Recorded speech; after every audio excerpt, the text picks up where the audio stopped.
What is going on, everybody? Sorry for the little late arrival, but we are live streaming the Mets Mhm. game. Mets Astros. John, how you feeling? Pretty good. I mean, good start so far. Nimmo works a walk, and then Marte just got drilled in the hand as he goes down to first base. Francisco Lindor's up now in the 3-hole. Javier, guy with good control, but hasn't found the strike zone yet, as Lindor takes the first pitch sweeper for a strike one. All right, John, I'll let you take the commentary away. Actually, you're ahead of me for once, so it's a little bit of an advantage for you. He's fine.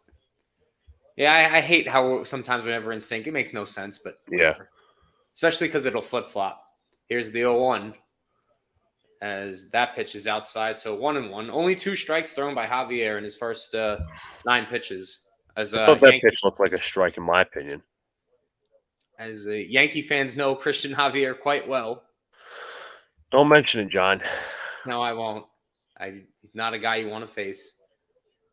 As Lindor tries to check the swing, and he did not go. 2-1 count. Knicks Nation, what's up, my man? He says he actually wants the Mets to win for once. Because they're facing the Astros. Someone must not like them. I don't know. I don't know the rep on the Astros anymore. I feel like that 2017 team is dead. Yeah. History. Here's the 2-1. As Javier misses upstairs another fastball. It's 3-1. As Javier is a little wild to start out. Maybe he didn't get the right warm-up. I don't know. But a huge opportunity that the Mets could use in the first inning to jump on the Astros. What's good, Jacob? What's up, my man? As Lindor swinging 3-1, fouls that away. That would look like a good pitch to hit. Last 7 for Javier, 5-0 with a 2.25 ERA. So he's had a pretty good season. He's been one of the top pitchers in the American League, as expected. As Lindor fouls another one away. How are you, my man, Luca? Doing good. Good. Can't complain. Tuesday afternoon of baseball in Houston, which is like is that like a 12 o'clock start for them in their time? I don't even know. It's about a 2-hour difference, so. Yeah, 12 o'clock. That's a little weird, but whatever. Here's the 3-2 that Javier offers again. As cranks that one foul, though. Making him work. Mm-hmm. What does he have? He has 14 pitches already, and he hasn't even gotten a single out. Yeah, he's been a little. He's starting to find his command now, but Lindor is making him work now. Again, guys, if you haven't already, hit the like button, subscribe, do all the good stuff. Share this out to whoever. We just reached 1,200 subscribers as of yesterday. So let's go, boys. Let's keep hitting a higher plateau. Lindor takes ball 4, and the bases are loaded. Nobody out for Pete Alonso. So 2 walks and a hit by pitch for Javier, who really doesn't walk a whole lot of batters either. So it's a little uncharacteristic.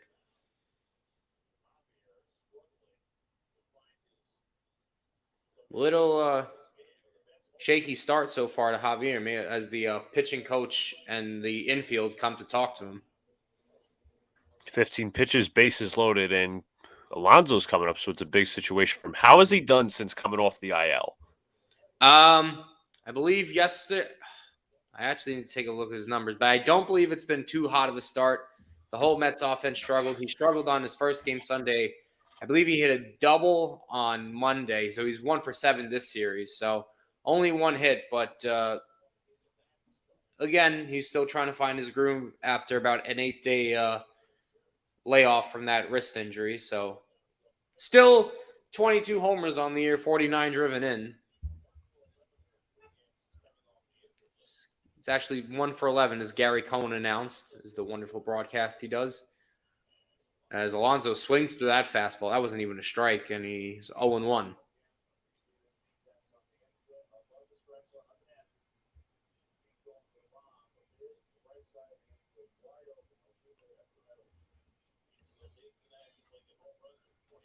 Here's the 0-1 from Alonso.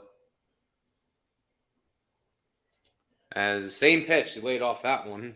1-1. It's like he's got a rising fastball. Don't really typically see that, but keeps it upstairs.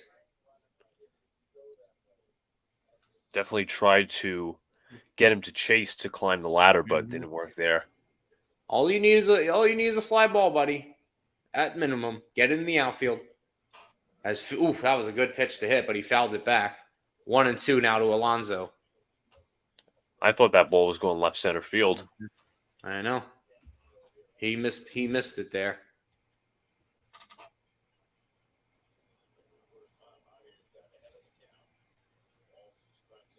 The true power hitter of this team, 22 homers, still does lead the National League. As the slider is no good, Pete lays it off 2-2.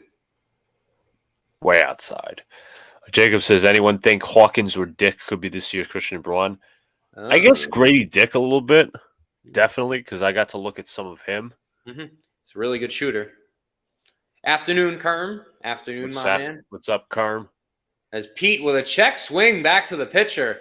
As this is not. Oh, he throws it away. They almost had the double play. Marte will go in to score easily. As Pete goes to second and Lindor goes to third. So a little luck there from the bad throw from Maldonado. Are they going to call interference? Are they calling? What are they calling? Buck Schultz is coming out to argue, or at least he's coming out. I'm questioning if they're going to call interference on this play because sometimes they will do that. It looks like Alonso's going back to first. Oh, or he might be out in general. Let's take another look. So, check swing. The out is at home easily. Right, of course. And then when that 90, he's in the grass, still in the grass. That's a text. I think that's interference. And they called him out because he was in the grass the entire time. Once you run up to that 45-foot line, you have to be within those two lines. He was not within those two lines, and he was in the grass. So it is an understandable interference call, and they're just going to sort out who's on the bases right at this moment. So Pete Alonso was pissed, but he has to run in the baseline next time. Only this team can somehow make an out like that. Only this team. No out, bases loaded. He was far on the grass. And only this team could just make such a mental error and mistake to just have bases loaded, no out, turn that quickly to 2 outs. As Tommy Pham, the Mets' hottest hitter, is he's batting now up to 259, 817 OPS on the year for Pham, so he's done quite well, especially in the last recent month. 0-1 now to Pham.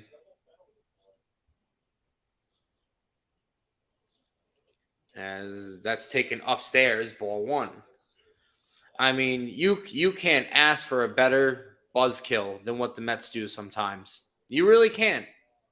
It was a straight number back to the mound. It was almost a textbook double play. Oh, just horrendous baseball. As that one's too high as well. No, 2-1. But in that situation, you need to get the ball in the outfield at least for 1 run.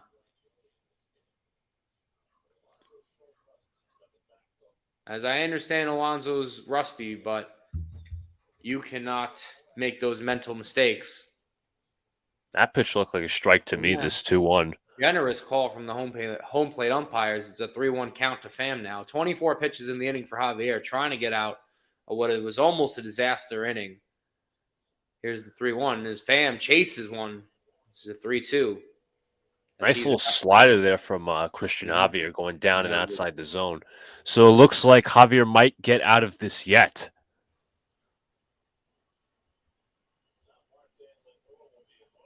Marte and Lindor will probably be running here. Here's the 3-2 to Pham. Trying to get something for the Mets here. As he lays off and the bases are back loaded again. Coming up for the Mets is Jeff McNeil. 3rd walk in the inning. Also the hit by batsman. So some uncharacteristic stuff from Javier. McNeil, probably one of their better hitters at running in scoring position, is up with bases loaded, 2 out. Armin says, "What's up, man? How are you?" He's What's up, taking a Armin? half day from work and on my 5-mile walk. Well, you might not want to listen to the Mets, but they got bases loaded, 2 out. Jacob, they didn't count the run because McNeil. I'm sorry, not McNeil. As Alonso ran McNeil in the with a pop baseline. to third, and that does it for the first. So the Mets Well, had bases loaded, no out, and with a dumb blunder from Alonso for that interference, cost his team a run or 2. Jacob, what happened was Alonso hit a number back to the mound. They got the out at home. Then he threw to first. Then Maldonado threw to first. It got away, but they called Alonso out on an interference because he was so far out of the baseline. Because once you hit that 45-foot mark, halfway between first and home, you have to be between the two lines. And Alonso was far left from that. He was in the grass at the time the ball was being thrown, so there was an understandable interference call. Jacob says the Feebles at their finest. I happen to agree. This is what they do. This is the Feebles. They are just blatantly obvious. Horrendous baseball team sometimes. I'm gonna grab some chips. I mean, get ready for this one, Luca. This might be a long afternoon for me.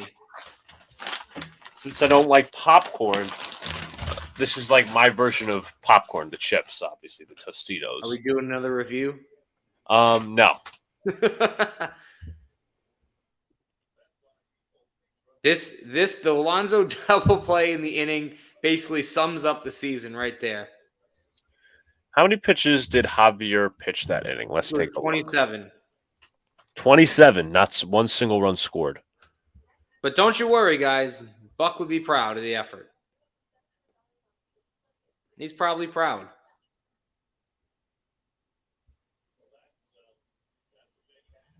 Kerm says, good thing it's that this does not have to ruin your night. No, it doesn't. It can ruin your afternoon. Ruin my afternoon, but I'll enjoy myself my night. As the Astros lineup, Altuve leading off with Dubon hitting second, Tucker and Bregman third and fourth, Yainer Diaz in the DH spot, Corey Julks hitting sixth, Jeremy Pena hitting seventh, Chas McCormick hitting eighth, and the catcher Maldonado will be hitting ninth. Looks like Jose Abreu is sitting again. Tyler McGill's on the hill for the Mets, as he had a very good start his last outing against the Cardinals back on Friday night, as he hopes to continue. Here's Jose Altuve to lead it off. As Altuve jumping all over that one, and that one's foul. Yes, Armin, 27 pitches and no runs. Disgusting. Couldn't agree more. Knicks Nation says, win for the Yankees, John. I will not be rooting for the Yankees, but nevertheless, we continue to play. Altuve shows bunt on that fastball as a strike two, so quickly ahead.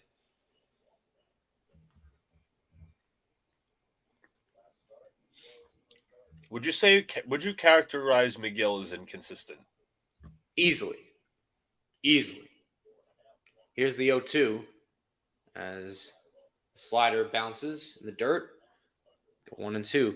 Jacob asks, you all see the WFAN changes, Licata and Tierney is going to be something. That's going to be a terrible show, Jacob. Terrible.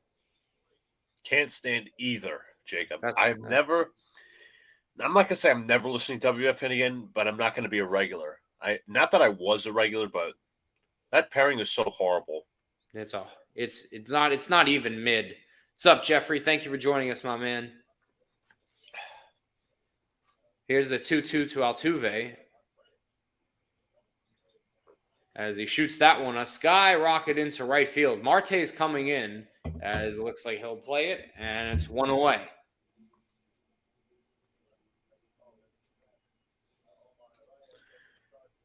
So how do you feel about Alvarez sitting today? Hasn't he been a bit of a slump? Well, he got nicked up twice this game. It's a night and day change. I'm okay with it. Give him a day off. The Braves fan says hi and is probably What's laughing. up, Braves fan?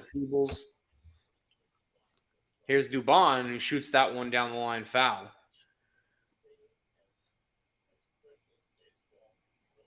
Dubon's had a pretty nice season. Usually was actually the replacement for Altuve, but he kept hitting and has been able to stay in the lineup. Hitting .289. Dubon drives one to left field, chasing Pham back. That's over his head and off the wall. Takes a big carom into center field as Dubon will coast for a double easily as the Astros have the first hit of this ball game.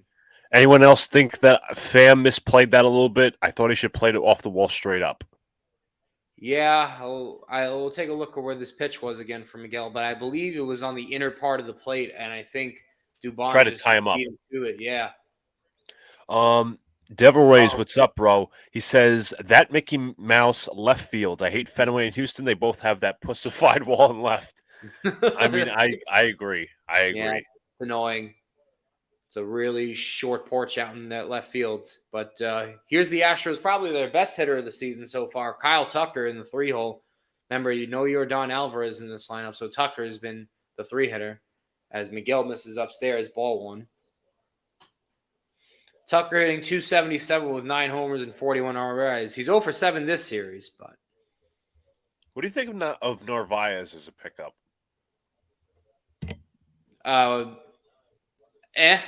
Not good. I don't like his offense, and the defense isn't great. So it's like, at this point, he's only here for a year, or I hope I'm right on that. Here's the 1-1 to Tucker. Fastball misses high and away. Kyle Tucker is so underrated. I think he's a very good player. I think he's a very good solid, player. Very good. I expect a little more out of him, though. I'm not going to lie. I thought he'd be more of a star. A lot of Astros, I feel like, have underperformed this year, but that's mainly from hitters and pitching. And as Tucker takes one outside, wow, the umpire called it a strike. Okay. In all honesty, that was not a strike. I was not. I agree. I don't know. Tucker didn't look too happy there. Armin, you're right. It is a 2-year deal. As Tucker, all over that fastball, shoots it foul the other way. So amazing that these Astros can develop such incredible, good role players, some great stars. What do they call? They might have called catcher's interference. Are you kidding? That's what I think. I think they're calling catcher's interference. You have got to be kidding me, man. Buck Showalter's just looking on from the dugout. I don't know if it's reviewable, but they are calling catcher's interference. My assumption, because he just fouled it off. Team gets I think he got interference and a catcher's interference in the first inning. The way that Narvaez reacted told me that was catcher's interference. Oh, my God. This team is unbelievable. Yeah, they're also banged up a bit. I did see that. I think Jordan's injured as well. Embarrassing. Shit, I missed the replay, but again, I'm going to go with my instinct here and say it was. I think it was, yeah. Alex Bregman, who's hitting .242 on the season, quickly falls behind 0-2. But my God, this is an outrage. Talk about fundamentals, John. This is awful. Don't worry, our manager's proud. Don't worry, guys. Just find ways to beat ourselves. Have you heard of a team that did this? Only unbelievable. As that one gets away, and that'll take any double play aspirations out. Runners on set, move up the base. There goes that defense, John. Remember, he was running for his defense.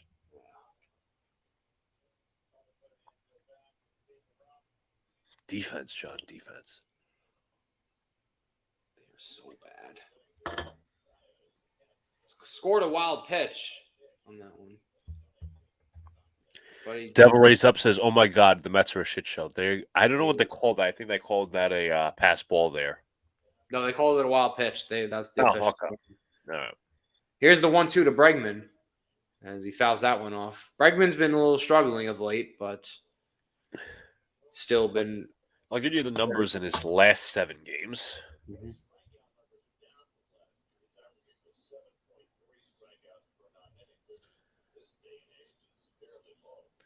Here's the 1-2.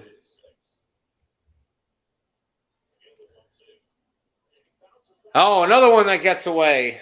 And Oh, this geez. home run, Wow. That run's going to score easily. 227 for Bregman in the last 7 games, by the way. Narvaez, what are you My doing, man? goodness. I mean, what an awful display in the first 24 minutes of this game. Freaking snared it like this. Like he was trying to What do a is backhand, but Narvaez terrible. doing, man? What's that? 2 years, 13 million? They scored that one a wild pitch. That should be a pass. Should be a fucking He pass could have ball. snared that way better. That should be a pass ball. The first one I can understand. The second one, Narvaez played that horribly. Here's the 2-2, as that's away, as the Mets continue to give up runs in the first inning. Devil Rays Up also says, I feel like the Mets are too talented to keep being bad. They have to go on a run at some point, right? I mean, Bad fundamentals, not a good coach. Bregman bounces one past the infield, and this will get through for an RBI hit. 2-0 Houston here in the first. This is going to be a long afternoon as Jeremy Hefner coming out to talk to Miguel. As the starting pitching fails again, Narvaez fails again with the catcher's Control is horrible for him. I mean, this was just right over the plate for Bregman. Too easy there, as Beatty had no choice but to play close to the bag with the runner on.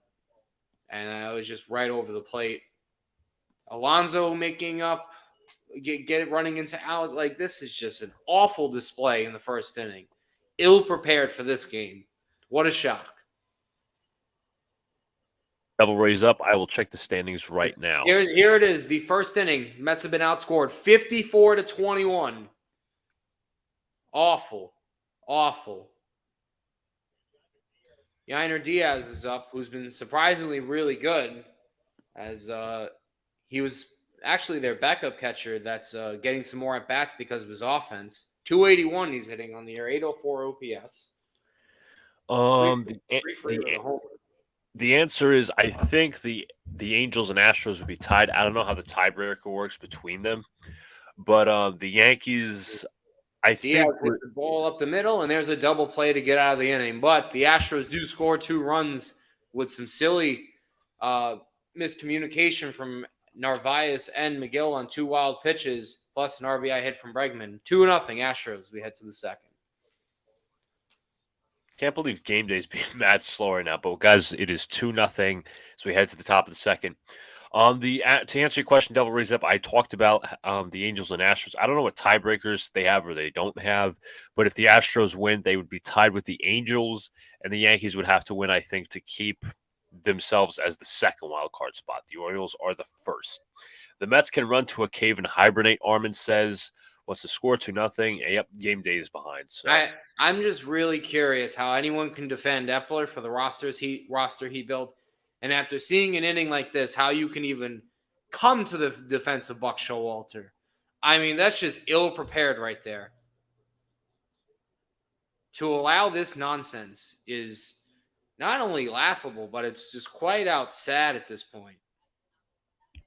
Aren't the Mets in, like, top of the league of pitch clock violations? Yeah, we're up there too. Devil Rays Up says Mets' problem is they cannot pitch and hit well at the same time. I'd like to say this, Devil Rays Up. They can hit. They can hit. This team just can't pitch. I'll be more specific. They can hit right-handed pitching. Lefties, forget about it. Can't hit a lefty. Unless they're a stud pitcher, also, they can't hit studs. So Christian Javier is going to coast now. Because this team does not like to hit. But this is just embarrassing.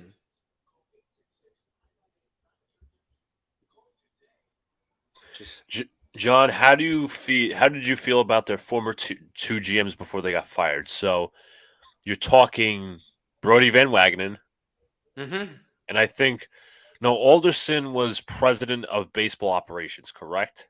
Yeah, but then unfortunately he got cancer, but he battled through it as everyone's Buck's favorite, Danny Vogelback, steps up. At least Van Wagenen could draft some players, but other than that, he was awful. As Vogelback, the Lord and Savior of this team, as Buck likes to probably say, watches slider for a strike. At least he had a home run in this series, John. Great. I'm happy for him. Jacob says Washington's trying to trade Kristaps Porzingis. I did see the Celtics were interested recently. A lot of rumors now that the draft is tomorrow night, which we'll be live for at 8 o'clock. Yes. Thursday will be live. I think sometime this weekend we might be live. I'll get you guys the full schedule when I get a chance, but we're loaded for the next 2 weeks, folks. See, now game day just ended the first inning. That's amazing. Again, we're keeping you updated, guys, but it's not. Hey, you guys screw game day. I'm just kidding, but as Vogelback shoots one fair ball over the line, as Vogelback should be a. Oh my god! Oh my god! He can't even hustle. He's like, he runs like a Weebles wobbles, but they never fall down. My god, man! The fact that this ball down the line, good hitting there, just down the line. The fact that this isn't a major league double, I mean, my God, the Astros fielder didn't even get to the ball in time. The infielder had to get to the ball as Brett Beatty comes up with a runner on first. Beatty been swinging the bat better of late. 2 for 5. 21 ain't too bad. I was talking about the 2 before Epler, so it was 2 before Epler. It was Alderson after Brody. After Brody, it was John. Who was it? Because I thought Alderson came back after Brody. He did. Alderson. Yeah. John, do you think a new manager would spark this team in a positive way? I think yes, but I also think this GM is just inept, man. I mean, no pitching whatsoever with this team. You saw the first running differential, man. More than 30 runs outscored in the first inning. That's an indictment on the pitching.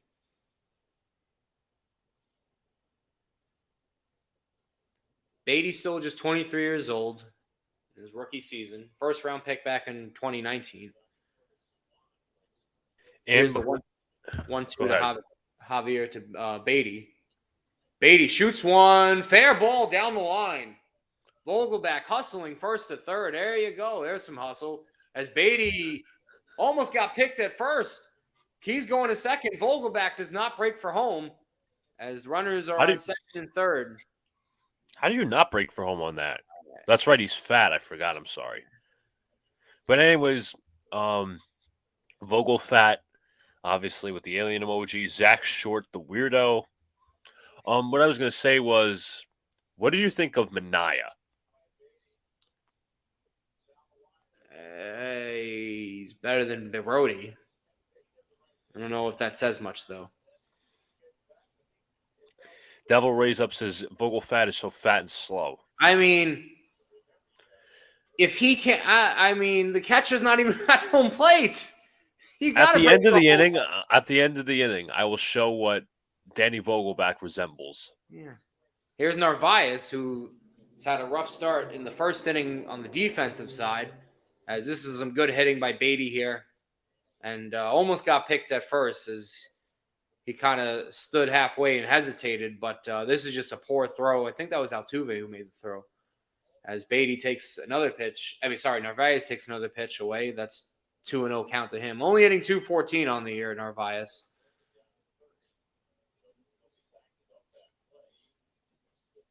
Only a .472 OPS. Jesus. Come on, man. As he takes that slider in for a strike. Armin says Vogelback is the giant-sized Skippy peanut butter jar.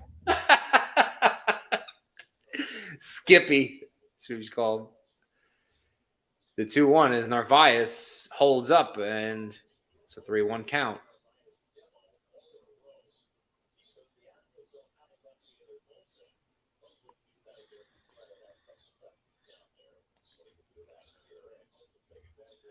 Mets could have bases loaded, nobody out again. Narvaez shoots one. Pop to third base. Just an unproductive at bat. Doesn't even advance the runner. Yeah. Maybe we should have a little bit of a nicked up Alvarez in there. Yeah, get on the bench, Narvaez. A ground out to second would have been more prudent, Yeah. or more responsible hitter.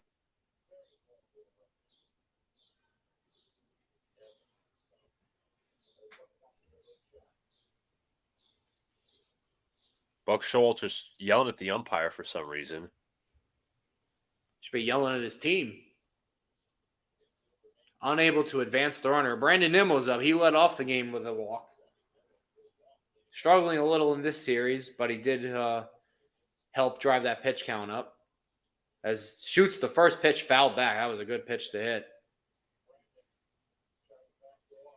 My buddy Jake Brown tweeted on Twitter. He's obviously put with the New York Post.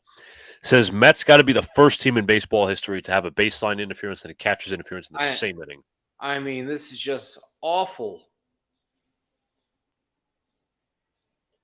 As that fastball is upstairs.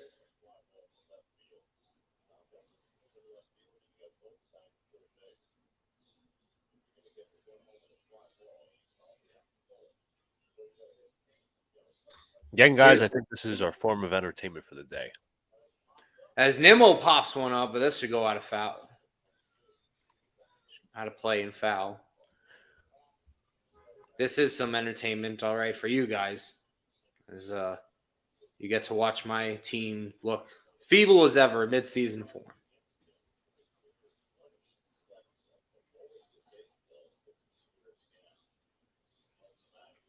This team loves finding ways to lose and the excuses, as the sweeper is no good. Again, coming up at the half inning, we're going to see what Daniel Vogelback looks like in real time.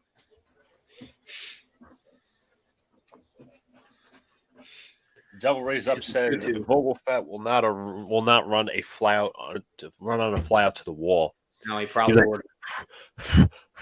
running home, and he's out by a mile. Probably. Nimmo works it to a 3-2 count, maybe get another walk here, and the bases would be backloaded. 46 pitches for Javier. He's not looked that sharp, but the Mets trying to find a way to break this game, as that is outside. That was the curveball, I think, and maybe the slider, but that is a bases loaded, 1-out situation. As Sunil walks in and says, "Oh, feeble, the Mutts are putrid," as they have shown their true colors today. Marte, who got drilled with a pitch, comes up as Javier looks all out of sorts.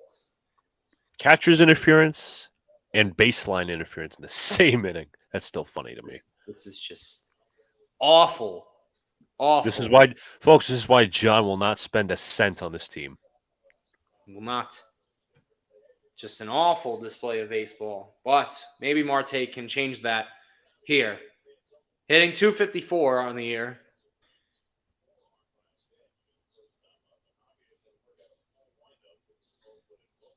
Looks like the Astros are shifted for double play depth. As there's the excuse me, that is ball one. Took that in the dirt. There's the curveball he sometimes pulls out. Sunil says, who's the official team optometrist of the Mets? Pearl Vision?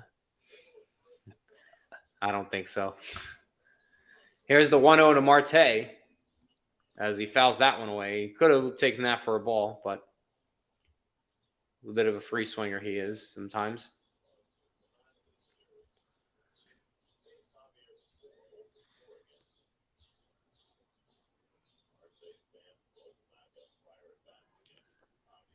Here's the 1-1 as Marte swings through that fastball, 1-2 count.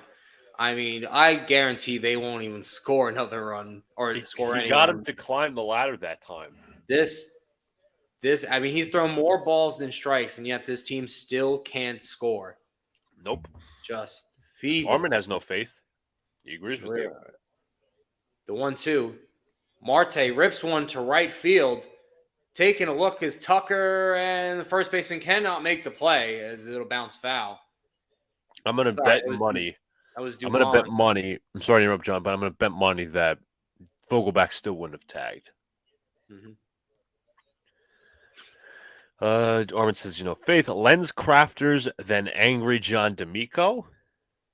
Okay. Jetsmith says, what's up? How you doing, bro? And Seth says, wow, the Mets are losing. What a shock. That was a big Dubon really went into the netting there.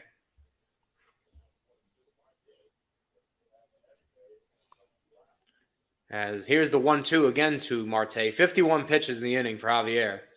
Marte shoots another one foul as he's trying to drive that pitch count up. It'd be nice for a deep fly ball at least, or a base hit. That's all we need.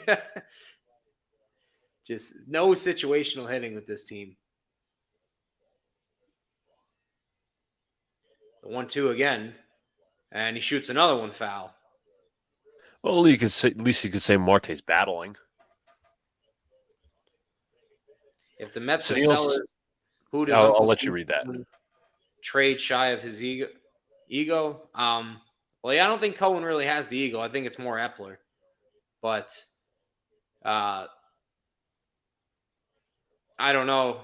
I don't know at this point. I don't know what value these older veterans that have struggled have. Maybe Robertson has value.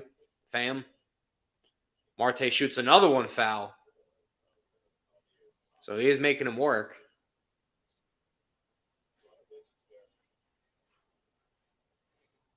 I'm just scared Epler's going to blow another deadline, if I'm being honest, Neil. I mean, he has not shown that he can make a capable move to help this team. Nope. He couldn't show that with the Angels. Marte drills one to deep left. That's going to go all the way to the wall. Jukes cannot get there. Beatty will score. Vogelback's already in.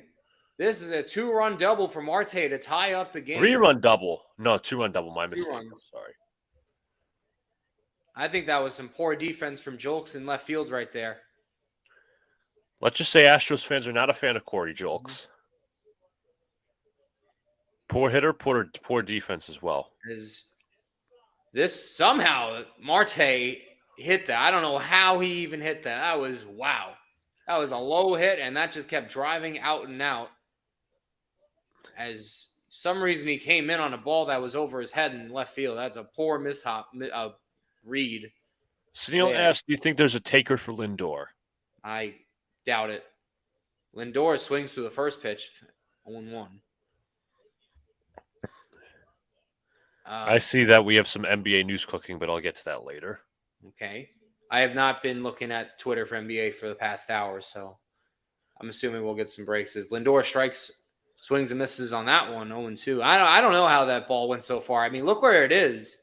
Yeah, it's like he's golfing. Swing. A really long golf swing. Mm-hmm. Runner's still on second and third as Lindor fouls that one off. I mean, Lindor has put up so many feeble at-bats. He is just not a leader on this team. He really isn't. As Seth Martinez is getting warmed up in the Astros bullpen already, as Javier has really struggled. 58 pitches, only in the top of the second, 1 out. As that one bounces away, but good play by Maldonado to keep it in front of him and not allow the run to score.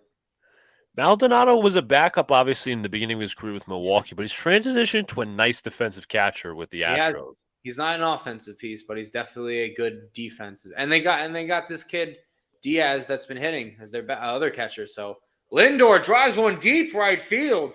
Tucker should have plenty of room on the warning track, but that will get the run in as Nimmo will score, and it is a 3-2 Mets ball game. So Devil Rays Up just alluded to what I was going to say. As the Mets take a 3-2 lead, 3-run second inning with Seth Martinez warming up. Porzingis might be going to Boston, but there's actually live talks right now of a trade between the Wizards, Celtics, and Clippers on a trade that would send Porzingis to Boston, Marcus Morris, and draft compensation to Washington, and Malcolm Brogdon to the L.A. Clippers. That's a very good move for the Clippers. I think they might be the winners in that trade. Let's see. Because Morris is not happy with the Clippers right now. I'm pretty sure Marcus Morris used to play for the Wizards, actually. I think didn't both? Or am I wrong on that? It was Markieff who played for the Wizards, not Marcus. Alonso drives one out into center field. There should be plenty of room, though, and that'll retire the side. But the Mets do score 3 in the inning as some bad defense by the Astros outfield gives the Mets 2 runs, and Lindor with a sac fly. We go to the bottom of the second. So Neil says, Luca, did you see the article about Baker's bad managerial mistakes? Hugh or Bunocchio, who's worse? Well, I'd say Boone is worse because Dusty Baker actually won a World Series last year. I'm not saying that Dusty Baker is the greatest manager of all time. I'm saying that obviously before he won a World Series with the Astros, he was very flawed. Like his teams used to be awesome in the regular season, and then they would get flopped in the postseason. Like the Nationals are perfect example. The Reds are a perfect example. He couldn't win a championship with the Giants with Barry Bonds and Jeff Kent, but he's just one of those old school managers who have survived 30 plus years of managing, or at least around 30 years of managing, and he's won a championship with a very young but like elite team, especially with the team building they have. Had 150 on the Astros. I'm fucking worried now. Well, I got to tell you nothing. John is not worried because he knows his team is going to flip the score. Don't worry. The Mets will find a way to lose. I always have faith in that. Shout outs to Mr. Socks in the chat. Well, the ankle breaker and the professor. Luca's not an ankle breaker. I wish I was that quick. I wish I was not an ankle breaker. As they show the American League West, the Astros sit in third, right behind the Angels, as the Texas Rangers are starting to try to pull away in this division at 45-28. Yeah, I'm kind of shocked with that. I thought the Astros would be a little bit better. Obviously, they're banged up, as somebody mentioned in the chat earlier. Armit says, just watch McGill blow the lead. And I wouldn't be surprised. Sox says the Mets will Met. McGill's on the hill as he gave up 2 in the first. Also, not all his fault, as Narvaez had some horrible defensive play behind home plate, if you ask me. 2 wild pitches in that inning, although I think one should have been a pass ball, as that's taken outside and away for ball 1. As Jolks is up, who in left field had that misplay. Here's the 1-1 now. Corey Jolks hitting .255 on the air. It's 2 for 3 this series.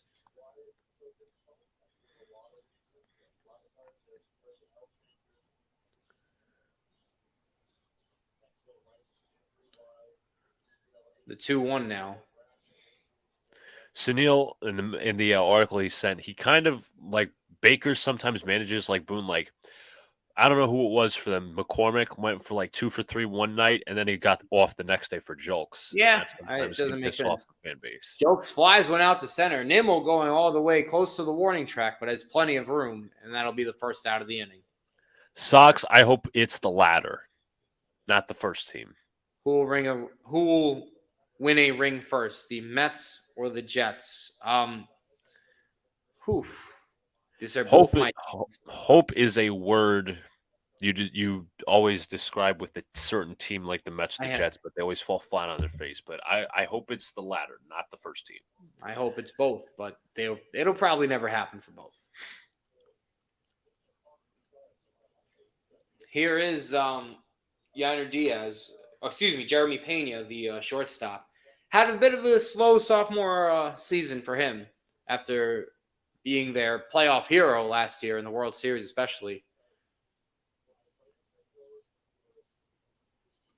Jets will be socially distanced from the Vince Lombardi until the end of the time. They've been practicing it since the 70s, 80s. Since 1969. 2000s, 2010s, 2020s. As that fastball's inside on Pena.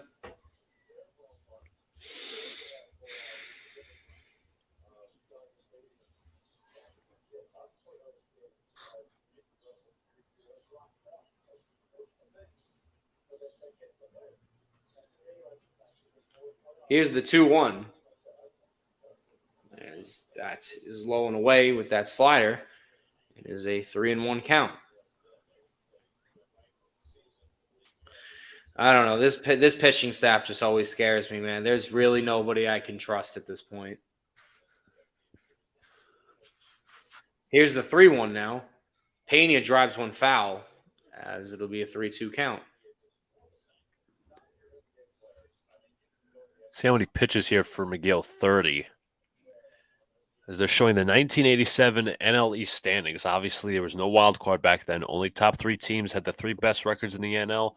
Only St. Louis made the postseason. So it was obviously you had the East and I think the West will go to the NLCS. Pena draws a walk.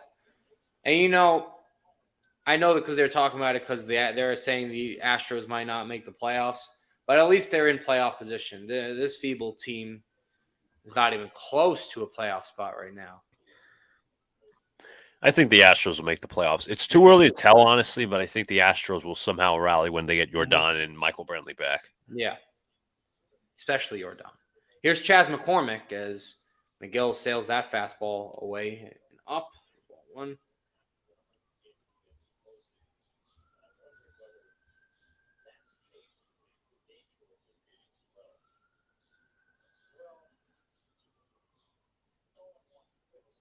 As Miguel is having a little bit of a problem with his fastball.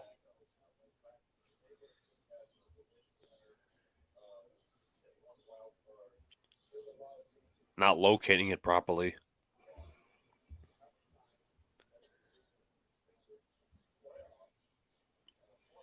Ball's behind on the 8-hitter, 3-0.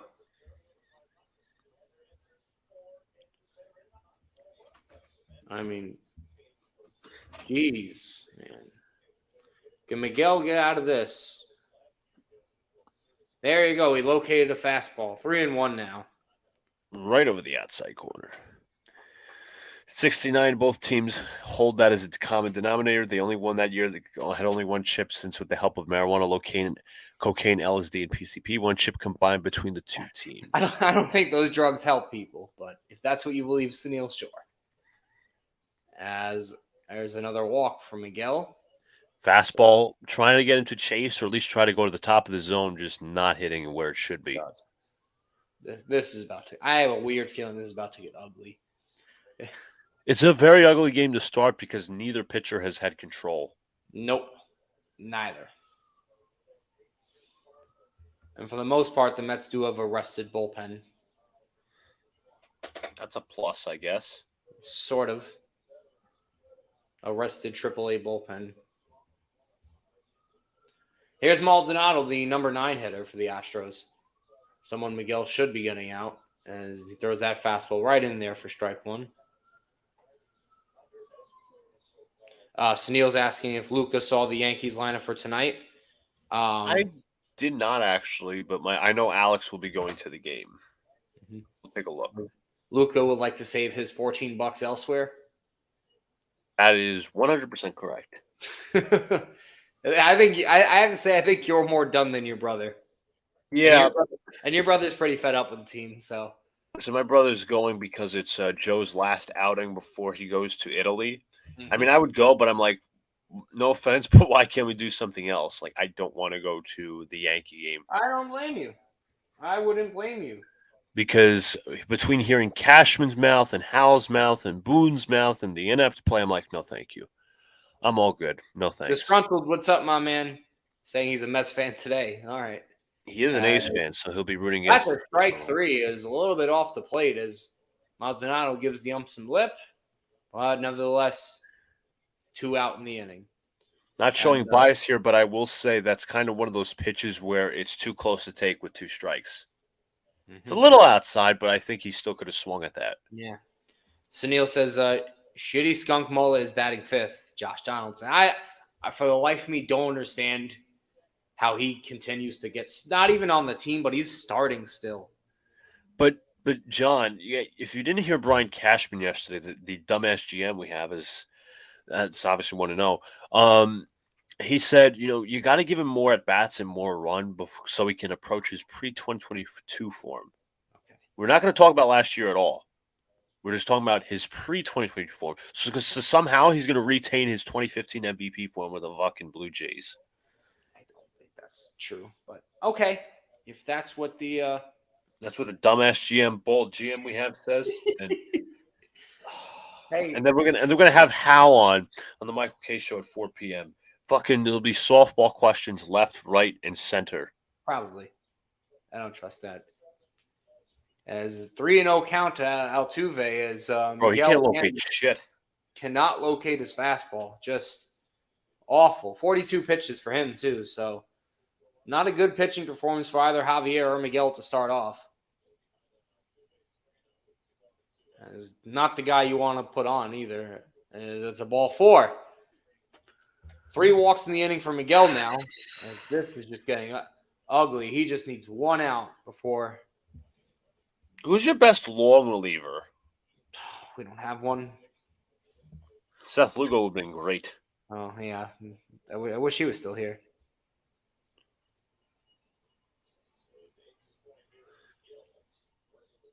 You know what's funny, Luca? And this is, Yeah. I know this is still on the topic of baseball, as Dubon is up, who's 1 for 1, as Miguel misses away. Everyone says, don't bring up kids, they can't help. Well, That's what Salicata said. that's right. Because we have to play platoon guys and we have to throw out the same starting pitching with not even a chance at someone else. You never know what you might have, correct? Right. As Dubon lines one to center, Nimmo coming back should have room, and that'll end the inning. Somehow. 3 walks in the inning for Miguel, but he does escape as it is still 3-2. I want you to guess, Luca. I don't know if you know. Who is the hottest team in baseball right now? I didn't even realize that Luca left for a sec. So are you getting, I thought you were getting a cat or something. Well, you're right on that. I had to get my cat out of the room. She wanted out. But you're talking about hottest team in baseball? I'd say the Rangers probably because they're on a bit of a run. I'm looking at like the streaks and stuff, but I know the answer. I know the answer. I was just seeing if you want. Is that your final guess? Yes, the Rangers. Okay, well, everyone in the chat is correct. All these guys are saying the Cincinnati Reds. The Reds brought up their kids, right? De La Cruz? De La Cruz, Benson, and they got kids playing. You know how many they've won in a row? 11. They're on top of the division now. They lead the NL Central. Not to interrupt the conversation, but this is what Daniel Vogelback, I said, looks like. Yes, let's see it. Little weeble wobble. Weeble wobble. All right, so I'm going to remove this. But yeah, the Reds have been red hot, obviously. Yeah, they've been. I mean, they were what, bottom of the division at some point, but that's called trusting your young guys and saying, "Hey, we need a change. We're being aggressive here." The Yankees aren't doing that, and that's why, obviously, as Brian Cashman said yesterday, Peraza has to finish his development in AAA.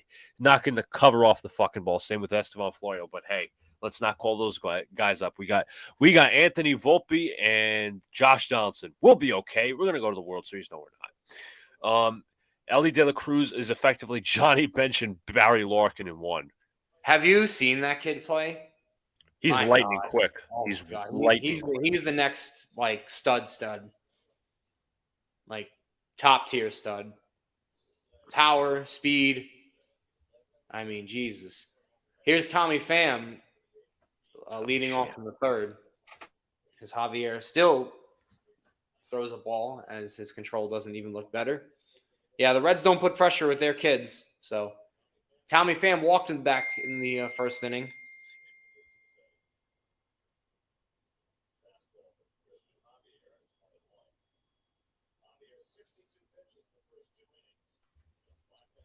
Jesus. The pitch count's already at 64. 65 now. 2-1 to Tommy Pham. That's what happens when you don't have any control. Devil Rays Up says Reds don't put pressure with their kids. They haven't exactly. They've called them probably, again, I say mid-season, mid-May, mid-June. But they're developing. That's what you love to see. Neil says the only World Series the Yankees are going to use the World Series. I'm that comment because that is so right. The World Series of excuses. Again, next show we're gonna have to do like a fucking wheel of excuses like we did with the Jets. I feel like we should bring the wheel of excuses back. I think it'd be pretty funny. I mean, injured. It's like the people who believe his bullshit are liars. Yeah, let them be liars. And clearly they told clearly those people who believe Cashman's bullshit were apparently not told that Santa Claus wasn't real. Here's the 3-2 to Pham as fouls off another one. Mets have done a good job of driving up the pitch count of Javier. I do give him credit. This team can hit. They can hit. Their pitching scares me. I gotta look up how Votto's done, Kerm, because I know he's coming He just back. came back. Tommy Pham works another walk as Javier is really struggling to find the strike zone. Not been a good day for either pitcher. Yeah, no, not a good start. Very uncharacteristic of Javier. Devil Rays up says Josh Donaldson is a 220 on base percentage. That's actually so pathetic. No, yeah, it's beyond pathetic, dude. It's beyond. There's pathetic. guys with worse batting averages, bad batting averages that have a higher OBP than that's sad. That means someone can actually hit better than he gets on base. And some asshole on Twitter was like, how do you know that Peraza is better than Josh Donaldson? Well, first of all, Peraza can hit infield, and it's fresh blood. Donaldson is way past his years. Oh, McNeil fouls one off his leg. He went down in a hurry. Yikes! Ooh. I think that was off the shin. Jesus. He's kind of just dragging his feet through the dirt. It's not really getting up. I'd like to take another look to see where this exactly hit him. Because he went down as soon as he fouled it off himself. Let's see. Oh, that hit like the inside of his leg. Oh. As long as it doesn't hit a bone. If it hits a bone, then that's bad. Mm-hmm. If it's a muscle or soft tissue, that's one thing. As he's trying to walk now and see if he can. Obviously grimacing. Mm-hmm.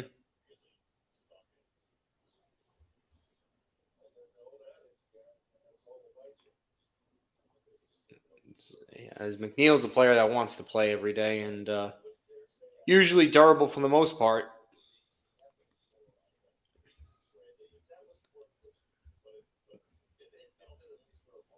As he's still holding that leg, he might come out of this game. I wouldn't be surprised.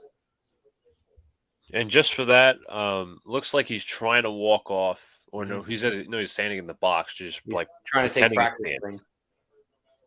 Mets on the bench currently have Canna, Escobar, Guillorme, and Alvarez.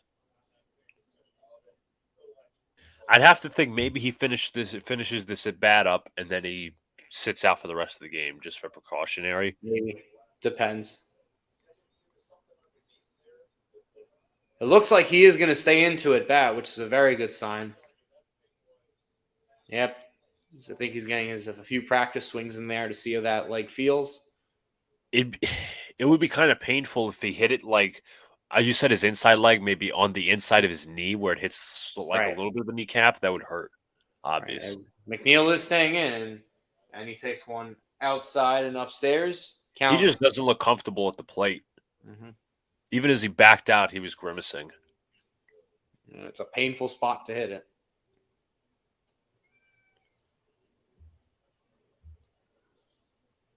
As Javier misses again upstairs, even to a hitter that's like, that's grimacing a little.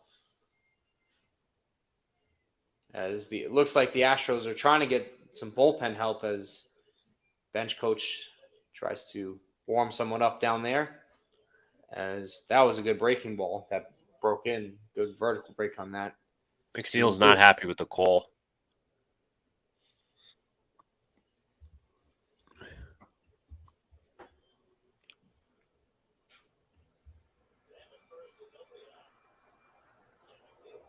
McNeil goes down swinging as that's the first out of the inning.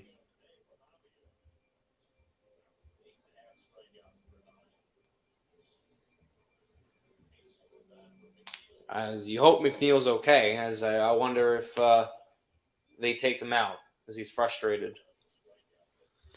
If Javier was facing the Yankees, he would not miss a spot. I tend to agree with that, honestly. He loves the Yankees.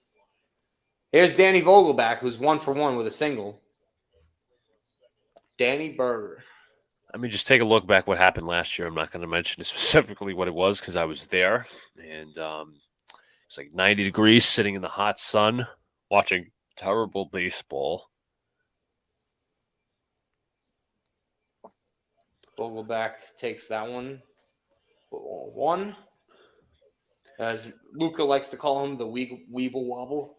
Yes, Sunil says the New York Yankees front office summarized by the cast of a SpongeBob SquarePants cartoon. SpongeBob is Pinocchio, Patrick is Cashman, and Squidward is Hal Steinbrenner. Not exactly. I have a meme that I'll bring up in about a few seconds to summarize the dumbassery of the Yankees.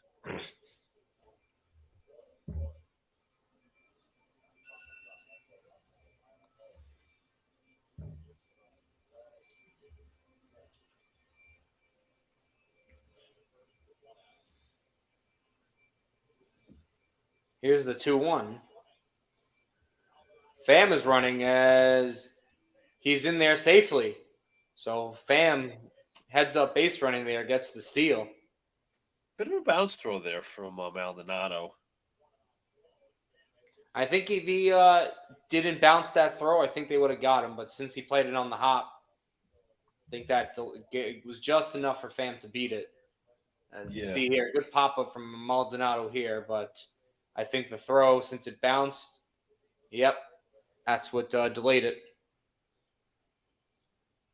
Here's the 3-1 to Vogelback as a skyrocket that will be going out of play.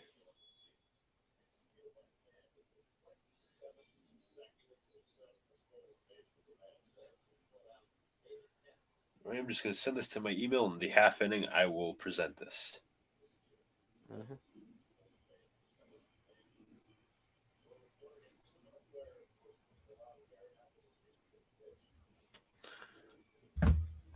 Mets have now stolen 27 successful stolen bases without getting caught, so they've been doing a good job in the run game. Vogelback shoots another one foul. They're really trying to muddy his pitch count. Obviously, now he's at 81. Jesus. He's not lasting past this inning. There's no way. He just had a really off day. I mean, the Mets have only capitalized for 3 runs, but that's been enough so far. As Vogelback again on the 3-2. As he rips it down the line, that will go all the way to the wall. Pham will score easily on this one. Vogelback racing into second as he slides in there safely. It's an RBI double for Danny Vogelback, who's 2 for 2. And the Mets have a 4-2 lead on Javier. Mr. Mets strike again. What's going on, brother? What's up, man? As looks like Dusty Baker will be taking out Christian Javier here, as I think he's seen enough. I've seen enough too. Yeah. I think he's not been very consistent with his control and his command. He's all over the place with his fastball. Go ahead.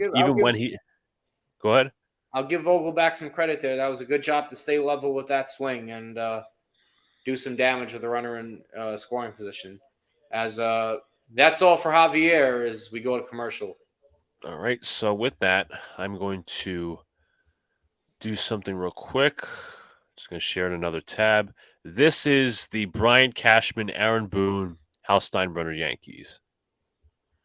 1 second here. And this is who they are.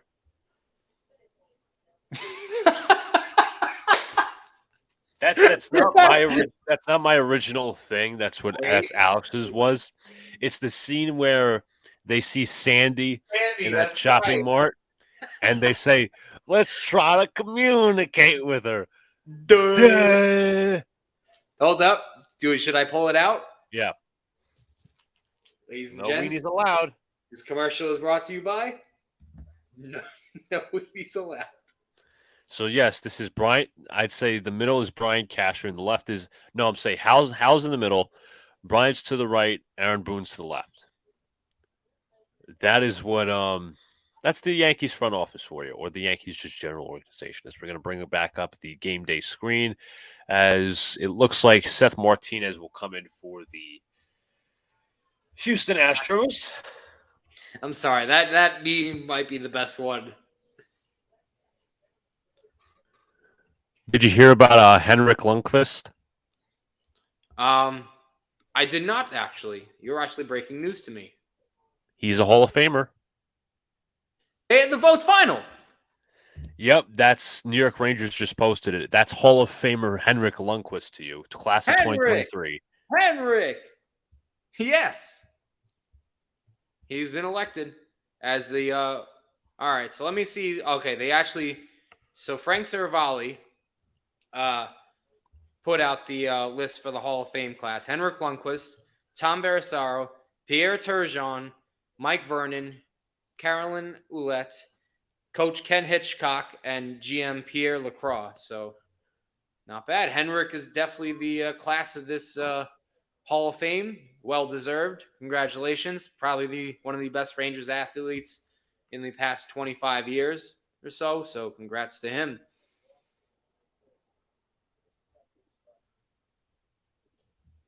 As Brett Beatty takes a strike from Martinez. Beatty's 1-for-1, singled back in the second with a run scored.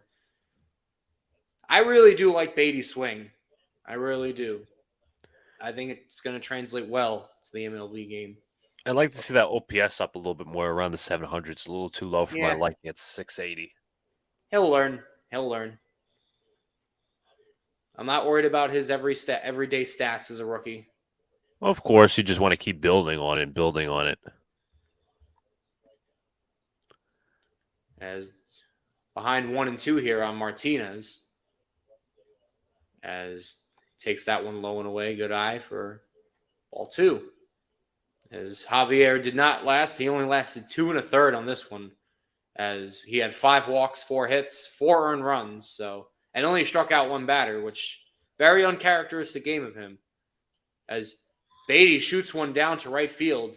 Tucker should have it for the second out, as Vogelback would not tag, obviously. So we'll bring up now over Omar Narvaez. He's been utter useless this game. That's the best way to describe it. 207 on the year with a 457 OPS. That's all right. God awful. He's a backup. And this is why you start Alvarez, folks. I understand why they did it, though. He actually got nicked up the past 2 games. Yeah. I know. I'm just saying, like, in general, you start Alvarez. Yeah. Roll with the kids. Roll with these kids. Yeah. As I don't know how that was a strike, but okay. The umpire's been a little bad on both sides today. Again, $300 million payroll is apparently not an excuse to use, or at least not a reason to use the kids. Yep. Narvaez shoots one foul. And when those comments were made from a Mr. Licata, I really thought he knew nothing about baseball. I don't think he knows anything about anything. Fair. I agree. All he does is rant. About nothing.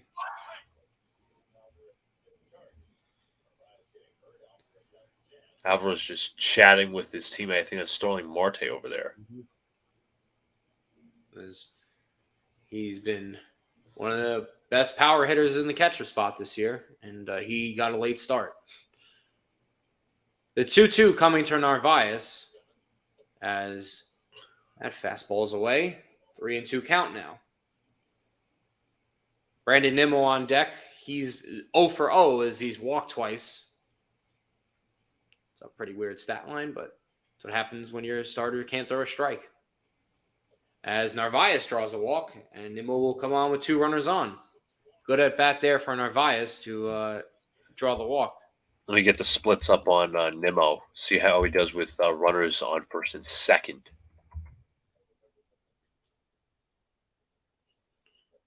Two outs still here. Nimmo this season, I will get up his splits as I said. As Nimmo takes that fastball for a strike. Runners on first and second, he's hitting 417. 417, yeah. Please, Nimmo, don't go for 5 again. Well, he's 0 for 0. I mean, he's drawn 2 walks, so he's had 2 good at bats so far. Met strike again, and I think Nimmo does deserve an all-star nod. I mean, I I would at least try get him on the reserves. I think he should be close. I don't think he should be a starter, but I think reserves shouldn't be too far off. 0-2 to Nimmo as he fouls that one away.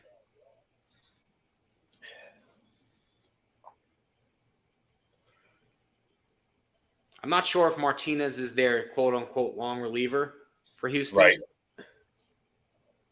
But bullpen is asked to get plenty of outs in this game for Houston. Here's the 0-2. Nibble bounces that one off him. That's a foul ball. And is trying to drive his pitch count up.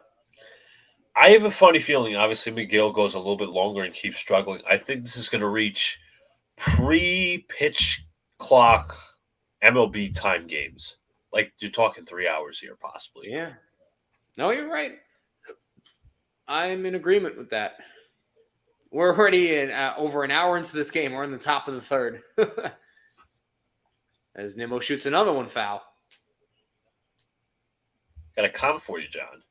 I remember being excited when we signed Francisco Lindor, but now I'm iffy about how much we paid him. Mets strike in. I completely agree with you, and I'll tell you why. Francisco Lindor is not a leader of this team. He, as Nimmo strikes out there on the breaking ball, but nevertheless, the Mets do tack on the lead 4-2. We head to the middle of the third. Francisco Lindor is not a leader of any sort. Hence why Jason Kipnis called him out on it about a month ago, his former teammate back in Cleveland. And the fact that he let his wife do battling for him on social media just shows that he is scared of confrontation. He is scared of big moments. He hasn't had a big moment. Okay? There isn't a big moment that I can even remember. I know he had a walk-off hit this year, but I do not consider that big moment. I know he had a big game against the Yankees a few years ago. I do not consider that a big moment. This man continues to fail. He makes a ridiculous amount of money for a guy that puts up horrible at-bats sometimes, strikes out way too much. The average is down. I know the power is still there and that he can still slug. I understand that. But he is a contract I am looking to get rid of off the books because it is starting to remind me of the mistake the Yankees made when they went after Giancarlo Stanton. Technical skeleton, wait, who was starting for the Astros? It was Christian Javier. He only lasted 2 1/3. 2 1/3 innings. So he did not have control, and the Mets were able to take advantage for a little. Mr. Tactical Skeleton, if you have not already, please hit the like button, subscribe as well. We'd appreciate it, brother. Mets strike again also has another comment. If Pete doesn't re-sign with the Mets, honestly, this team might be dead in the water if Scherzer or Verlander continue on to pitch like this. Well, I believe they have to re-sign Pete. He's a franchise first baseman. He's a guy that's going to put up 40 to 50 homers a season. I know he's struggling right now, but that is because of his wrist injury that I think he might have possibly come back too quickly from. It's I agree. Known, but again, he'll try and fight through it. And I could say with Scherzer and Verlander, I mean, I have no faith in either of them right now. I would try and get rid of Scherzer this year if you could, because he was probably going to opt in, and I don't want him to opt in. And Verlander has just been awful, disappointing, so inconsistent, and it's just you don't know what you're going to get from him. Yeah, I don't. I mean, for him, like obviously he's age old. But obviously this pitching staff has been atrocious, man. Yeah, you don't know what you're going to get. So I'd like to address a comment real quick before John gets to the commentary. Kim says, please, Houston, if I lose, I'm in debt. Oh, well, they're down 4-2 right now, but I'm going to give you a little silver lining here, Kim. There's plenty of baseball to be played. It's only the third. That's right. And if you haven't subscribed and liked this video, please do so. If you're new to the chat, if you're new watching this, we do appreciate all the support that you guys put out, especially on a lovely Wednesday afternoon here, as me and Luca are in New York, but the game is in Houston. Yeah, guys, help us out. We've recently hit 1,200 subscribers as of yesterday night, so let's keep tallying. We're not going to stop there. Met Strike again says, we paid, I don't even know how much for Verlander just to get tired by the 5th-6th inning. Yep, it's 40-something odd $1 million. What the hell is that anyway? I mean, Verlander is just, his stuff doesn't even like move in the zone anymore. And it's like, Jesus, it looks so flat.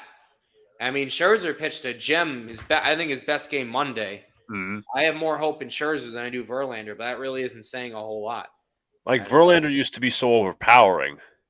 Now it's not, as McGill way up with that fastball as he continues to lose his command as well.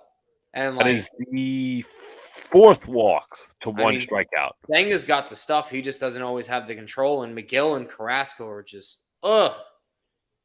I mean, McGill might be moved to the bullpen.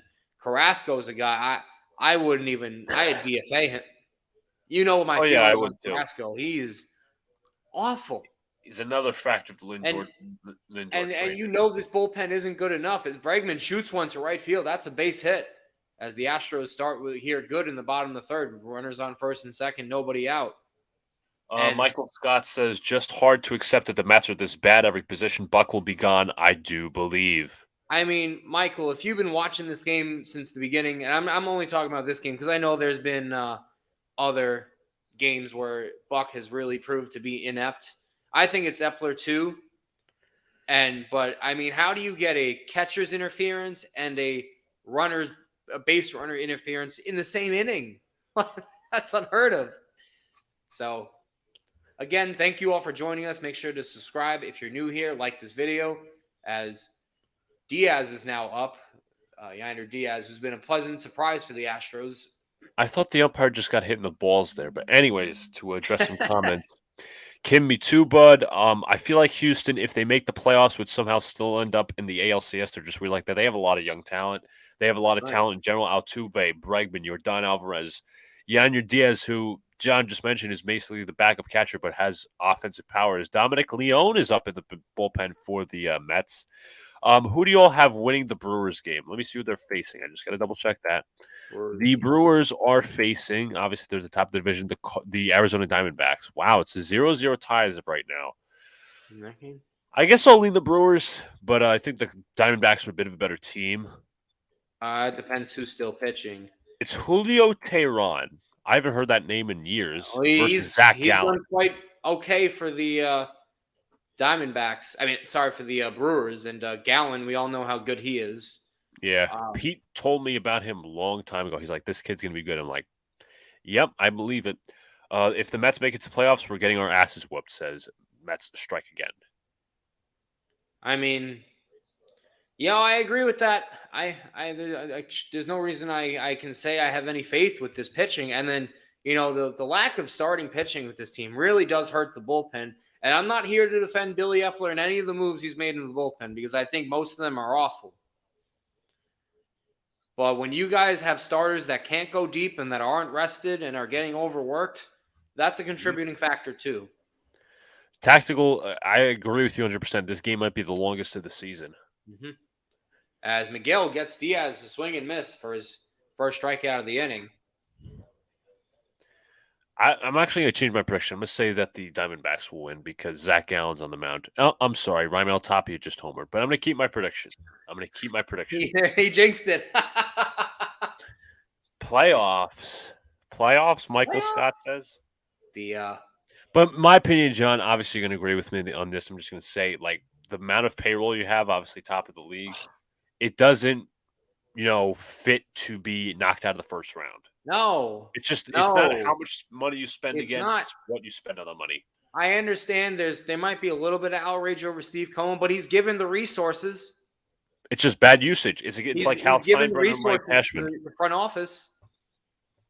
Rangers have been something else this season. They got a lot of young talent and good pitching too. Mm-hmm. They do. And they got a good manager in Bruce Bochy, who already is a guaranteed all. There goes the steal for Bregman as the double steal, as each runner moves up a base. Defensive catcher, my ass. Now, Kim, if you're still in the chat, they could tie the game here. So you got 2 runners in scoring position with Jolks at the plate. We need a Texas-Houston ALCS. Is baseball? I'll get to next comment. Texas-Houston ALCS. It's probable. I mean, they Texas obviously has a young talent, but it would be a good Texas battle. Not gonna lie to It you. would be. That'd be a rivalry. Kim says, "Is baseball the best sport in America?" Well, baseball is my favorite sport. John's is hockey. I do But love baseball, though. Baseball's number yeah, of 2. course, we all love baseball. That's why we're doing this. But baseball's my first. So, is it the best sport in America? They're not exactly. I mean, I'll let John call this pitch, and then I'll explain a little bit more. As the 1-2 just missed with that fastball. I Ooh. think that's top of the zone in my opinion. A little borderline between thought the top and. The way the umpires called this game today, I'm very surprised that hasn't been a strike. He's been very pitcher friendly, in my opinion. But what I was going to say, Kim, is baseball's done a very poor job of marketing in general. I agree. That's why it's not as great as The football. 2-2 to Jolks, and that's low and away on that fastball. Is Miguel again having a little bit of command issues? 62 pitches in the bottom of the third with only 1 out. Jeremy Pena waiting on deck as he walked his first time up. I mean, put yourself in a position here, John. Pretend you're a Yankee fan. Would you trade for Stanton again? Would you do that trade again? You can't. Here's the 3-2. Jolks hits one up the middle. There's a base hit. 1 run will score. Here comes Bregman with the second run. It is a tie ball game on the Jolks base hit. Tim, I told you to have hope, and now you've got it back. It's 4-4. Whatever pitch McGill has not been allowed to, and Buck's going to take him out for Dominic the Donkey. Again, I'm actually going to pull something up. I'm going to make sure we don't get copyrighted. I don't think we will, but I have to play a little bit of the song, okay? I think some people know. Michael Scott says we hold our breath with every pitcher. Yep, Armin knows it. Told you McGill will blow it. I told you I don't have any faith in this pitching staff. They are just it's just awful to watch. Tactical says Mets should go get Framber Valdez trade for their whole farm. They don't have much to trade in that. They need young pitching. Yeah, they don't have a lot. They don't have a lot of young starters, right, John? No, I mean their best prospects are position players too. I'm just going to wait for this ad to again, I'm trying to make sure we're not going to get copyrighted, but it's going to be a little clip of a song. This is for who's coming in, by the way. I already know it. It's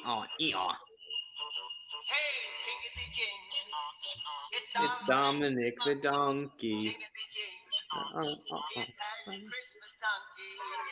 Except it's Dominic Leone.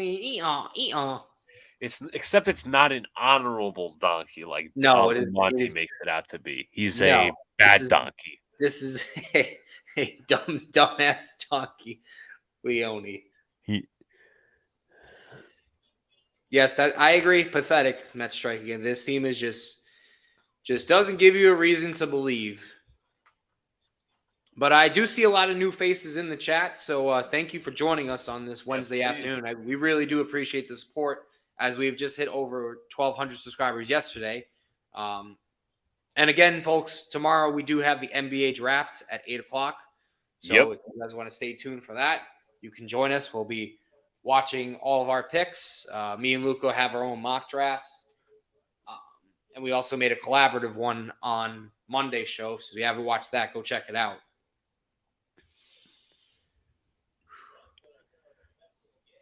Dominic the Donkey, this early in the game. His ERA is at a 3.93 now. Pitching a little bit better, but still just not. First batter faces 294 OBP, which is not terrible. I mean, they're trying to provide upside to this. I'm concerned for that Philly. I'm concerned for every series Mets strike again. I mean, you had a tough schedule to begin with in this month, but that's no excuse, Luca. I'm not. Again, I'm not making excuses. I'm just saying in general. Blown games but the way the Mets have lost, especially in that Braves series, has definitely hurt your chances. As Pena swings through the fastball, 95 on the gun from Leone, 0-1. Let me look at Leone's numbers. I just want to look at his opposing average. 31 years old.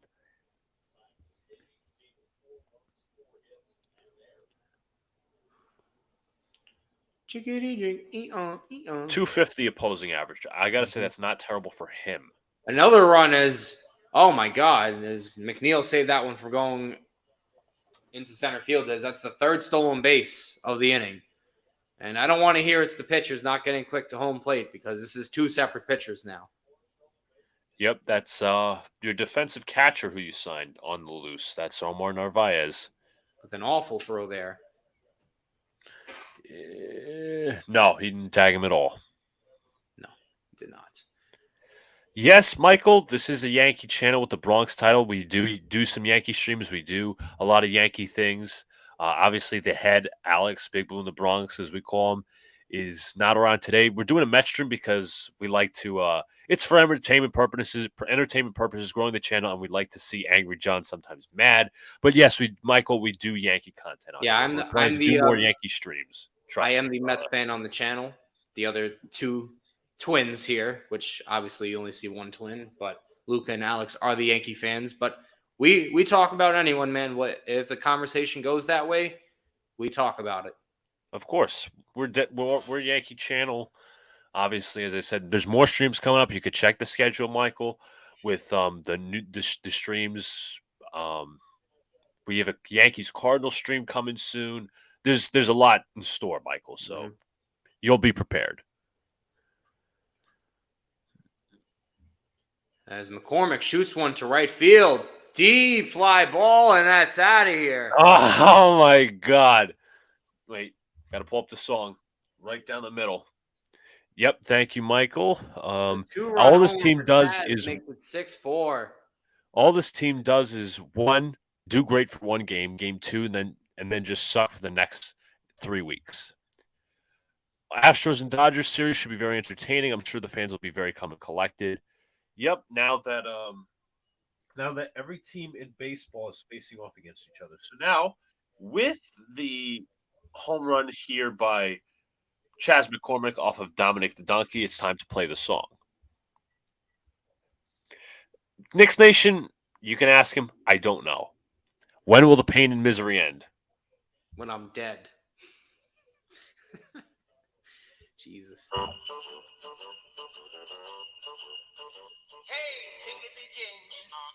It's Dominic the Donkey. Except, as I said, not an honorable donkey. Yeah, it's pretty bad.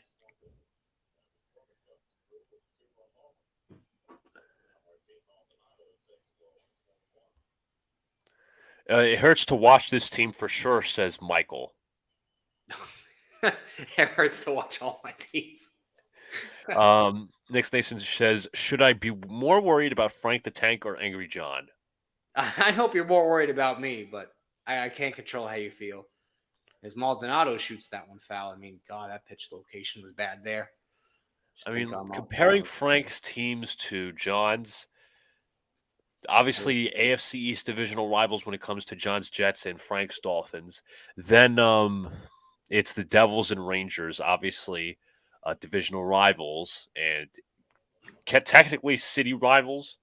Nothing says, why is this game going so slow? Neither starting pitcher has had command. It's been very high pitch counts. 2-2 is the Mets strike again. Says, God, I just want to take my eyes out watching this team. I'm in agreement. I'm here. We're all here for the suffering. Don't worry. And you know what? At least Henrik Lundqvist is in the Hall of Fame. You know what? I'll make that my positive news of the day. Yeah. Okay. I'll be happy as King Henrik is bowed down. Okay. Angry John D'Amico is really Omar from Brooklyn incognito. Yes. Wait, let me think about it. Yep. Completely agree, Sunil. Completely agree. Same teams. As Leon gets the strikeout on Maldonado, but not before he helps with the damage left from Miguel as he gives up the 2-run homer to Chas McCormick. Astros score 4 in the inning and now lead 6-4. Tactical Skeleton says Javier doing that is kind of surprising. He's been very good all year, but everyone has their off days. I didn't expect him to be this bad against the Mets. Neither did I, but yet he still doesn't get credit with a loss. No loss, no win, no decision. Michael Scott, I'm turning into a Frank. Where's my rubber ducky? By the way, for anyone that doesn't know, the pain never stops. But I'm gonna just give you an update. Here's the wild card, right? The teams that are ahead of the Mets in the wild card: the Giants, the Marlins, the Dodgers. Those are the three teams in the wild card. Then you got the Brewers, the Phillies, the Cubs, the Padres, and then the New York Feebles, tied with the Pittsburgh Pirates. So that's where they sit right now. Yep, that is where they sit. What's going on, LI? He says, don't worry, John. The Astros can bring you guys in as a second adopted team. They're just awful. Mets.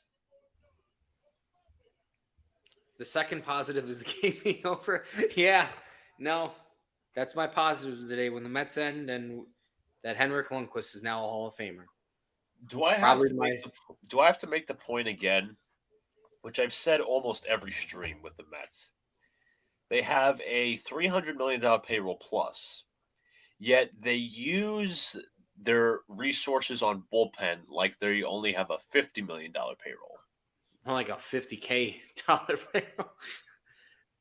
Tommy Hunter, Dominic Leone, Steven Nagosic, John Curtis, Jimmy Yacobonis, of guys that have all pitched wonderfully this year for us.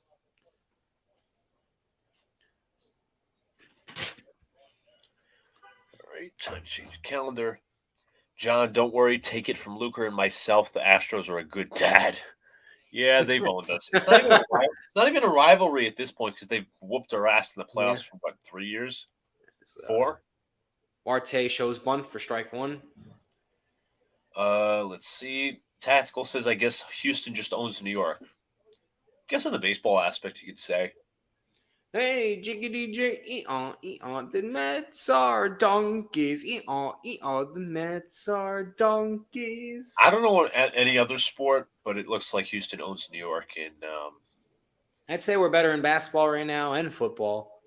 But the one thing the city of Houston has is beating the Knicks in 7 and 94. That's the only thing in basketball, at least. Yeah.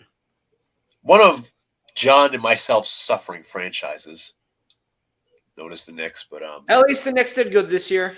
Yeah, they got past the first round for the first time in 10 years. Phil on it. Phil Maton is warming up in the pen for the Astros. Marte with a bouncing ball. Altuve on the run. Bad throw as Marte is able to beat it out. Wow.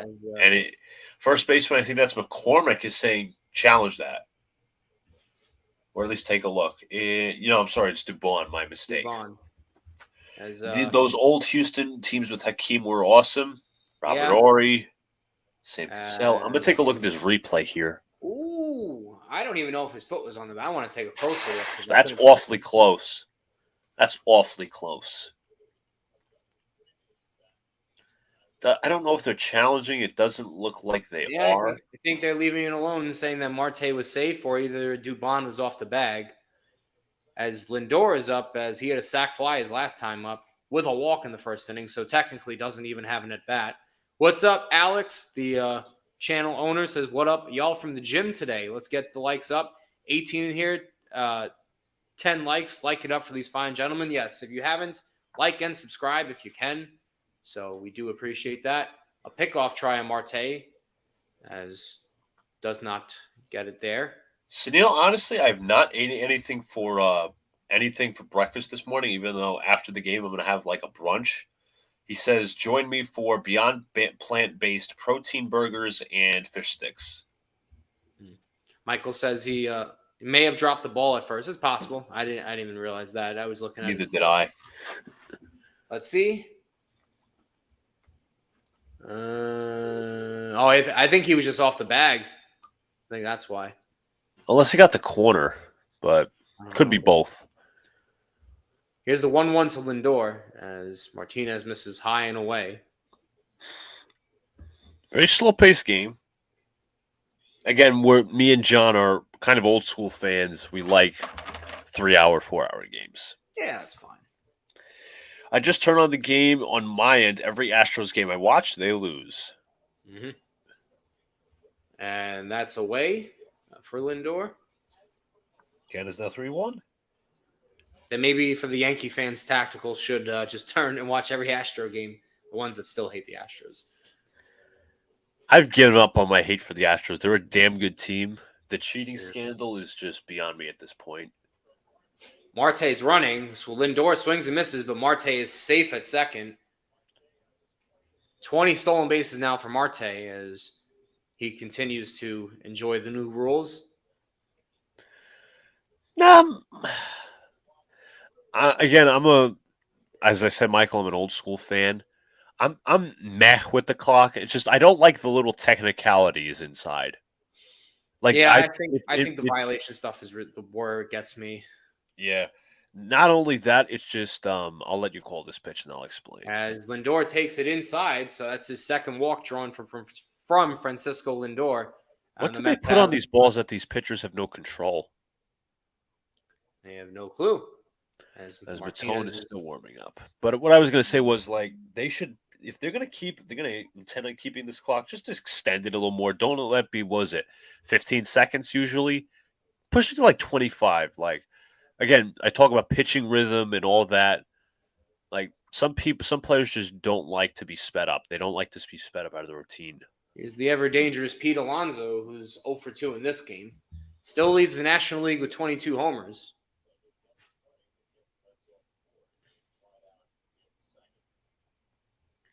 Jiggity jig, eon, it's Dominic the donkey.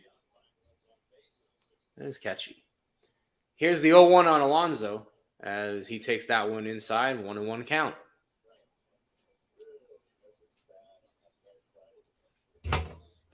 20 and 30 with runners on should be ideal. I agree with you, Kerm. Here's the 1-1 as Alonso somehow got out of the way on that one. Nearly nicked his knee. Mm-hmm.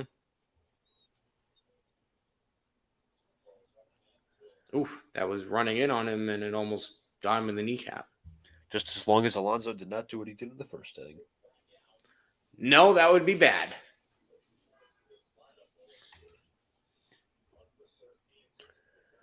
One for 13 since the return from injury is Alonso. As he swings through that breaking ball. As Joe is in the chat saying, let's go H-Town just to upset me. Don't worry, Joe. There's really nothing you can say to upset me. The Mets just do that on a regular. Pete needs a long one over and out. I'll even take a base hit here from Alonso. I'm not asking for a whole lot. Just do something positive. Come on, buddy. I understand you're coming back from injury, but, you decided to, so let's go here. And Alonso swings and misses for the first out of the inning. That was a terrible pitch to swing at by Alonso. As his struggles after the injury list have started. Chased on that one. Pete needs a diet and a treadmill. No way. He's still one of the best first basemen in the game. Keep his power, please. Thank you. Here's Tommy Pham. He's stole a base in this game. Actually walked twice. Takes that fastball for a strike. And he scored a run also in that third inning. Pham's had a really good month in June. Probably over the last 30 days, he's been pretty good. As Pham takes one in the dirt. 1-1 count. A little update regarding those Celtics news with the Porzingis, that 3-team trade. It looks like Gallinari, who had a year off this year because of the torn meniscus, is actually going to Washington. He's their Porzingis replacement, essentially. Okay. Him and Marcus Morris. As Martinez steps off, as Marte gets back over to second. Marte always a dangerous threat on the bases. Lindor has speed too, so maybe a double steal here. As that's low. and a strike.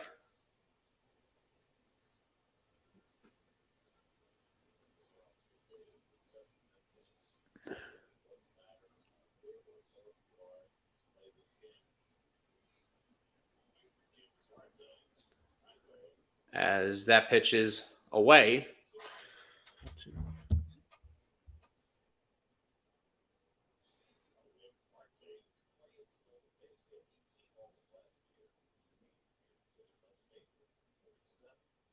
Two to Pham, as it watches another low one, as Pham might be trying to draw his third walk.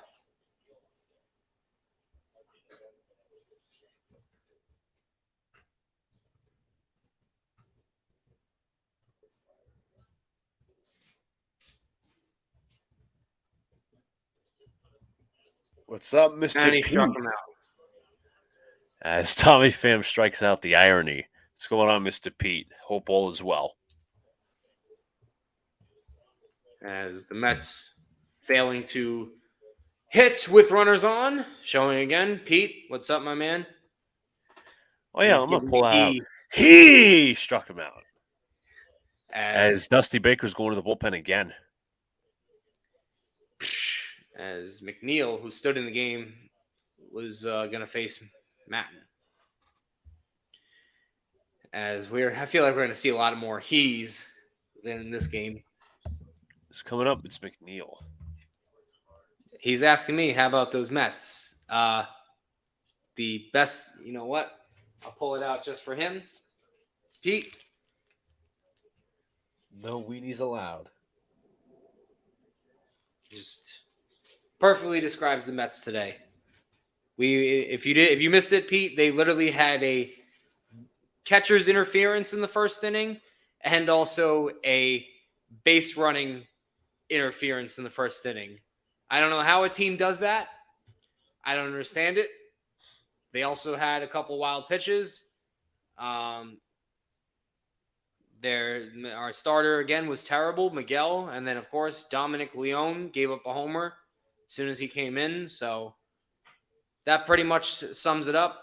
Does Buck make it all season? I am praying to God no. This team is ill prepared to play every day, and I hope that once Epler goes, that Buck follows. See you out the door, and you can go get a job somewhere else, please. I think, in my opinion, this is one of Buck's last jobs. I can't even. He's up there in age. I mean, at this point, for the starting pitching, I just bring back up Lucchesi, overseeing Carrasco and Miguel. I mean, it can't be that bad anymore. He's been doing good in AAA.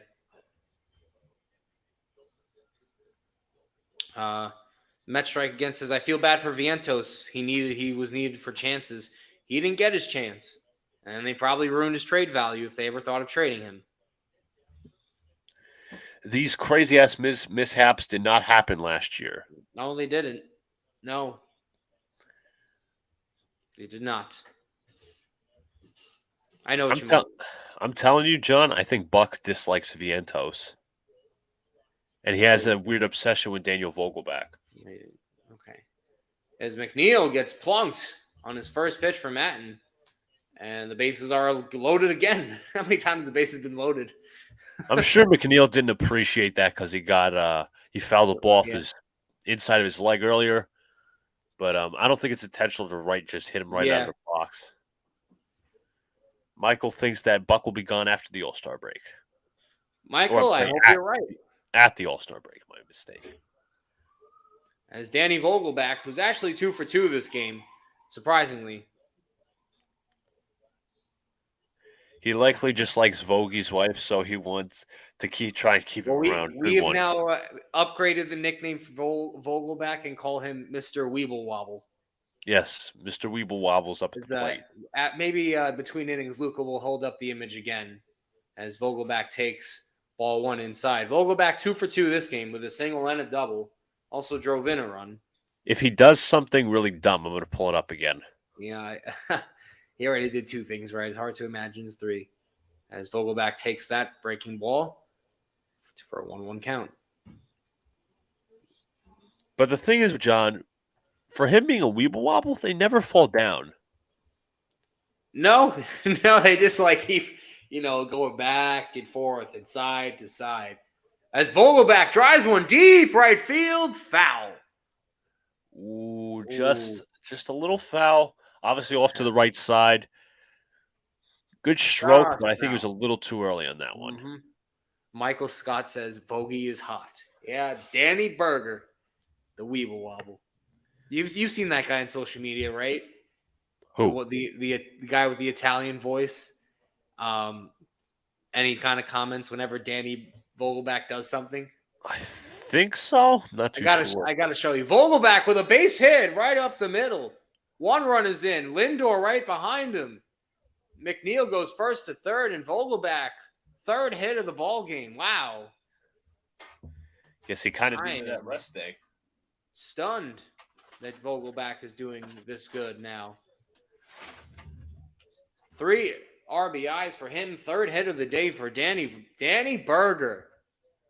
You know what? If he does something good, I'll call him Danny Berger. This dude needs a hot dog. That's right, Michael. That's why Buck has a hard on him. There's Vogelback. Been probably the best Mets offensive player today. That brings up Brett Beatty. First and third, 2 outs. Beatty 1 for 2 today. Also fly to right. Like the thing was with Vogelback, I was just about to mention, but I was muted. It's like you're feeding a dog. Good boy, good boy. Mm-hmm. Beatty yanks that one foul. And it's a 1-1 count. Sit.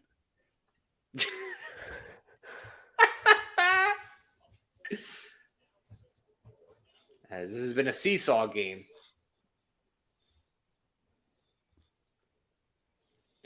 Here's the 1-1 as Beatty takes that curveball for a strike.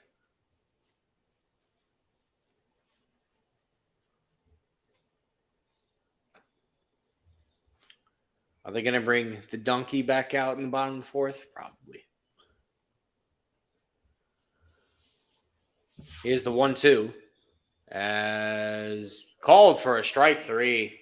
Beatty caught looking at the curveball, but yet the Mets do tie it back up on a 2-run single from Danny Vogelback. 6-6. We go to the bottom of the fourth.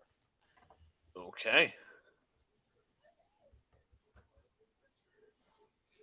Nothing says no way Astros selling. Well, I have no clue at this point. Hold up. If I can pull up that let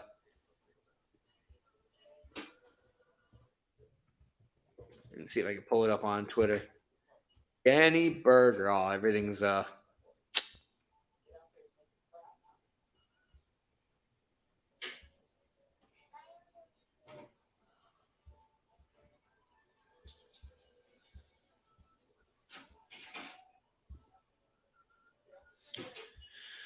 see if I could pull it up. Something. I can't. Oh wait, hold up. Yeah, I found here. Hold up. Luca, I'm gonna send this one to you. Okay. Nothing says no way Astros are selling. I don't think they're selling. They are not selling. All right, I just sent it to you, Luca. If all right, I'm just gonna let it load. It's on your Twitter. Because of the Dominic the Donkey. Hey, jiggity jig, eat on. It's Dominic the Donkey.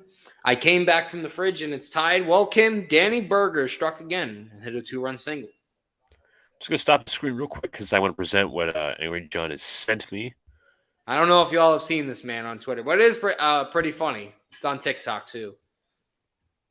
All right, and let me just see, make sure. Okay, roll the tape. Buck's telling this guy, every RBI you get a fucking double cheeseburger. And guess what that makes Danny Burgers do? Danny Burgers is excited right now. Watch what an excited man does to a baseball. Boom, right over the shortstop. It's got hamburger grease on it. This guy can't fucking grab the ball. Another RBI for Danny Burgers. All right, I was going to stop that for a quick sec because we are back to action. Altuve takes a pitch low and in that almost was a strike. Danny Berger. Danny Berger, it's got some grease on it. 1-0 to Altuve as he rockets one foul. Nothing. You're absolutely right. 6 and a 6 in the fourth is crazy. Michael Scott says, "Lol, yep, double cheeseburger every time, every time." It's a greaser.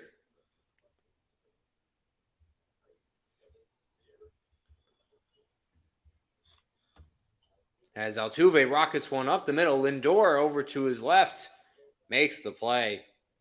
Nice range there from Lindor. Is Statcast, hardest hit ball. Jazz McCormick's homer off Dominic the Donkey. Eon. Hey, jiggity jig, Eon. I put my Beyond Burgers in the air fryer. Never done an air fried burger. Well, honestly. Danny Berger likes his with extra grease, so. As that pitch is taken or swung on by Dubon, who's 1 for 2 in this game.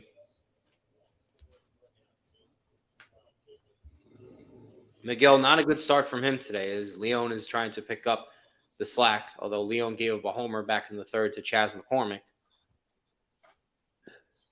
As he checks his swing there, as he did not go on that pitch in the dirt.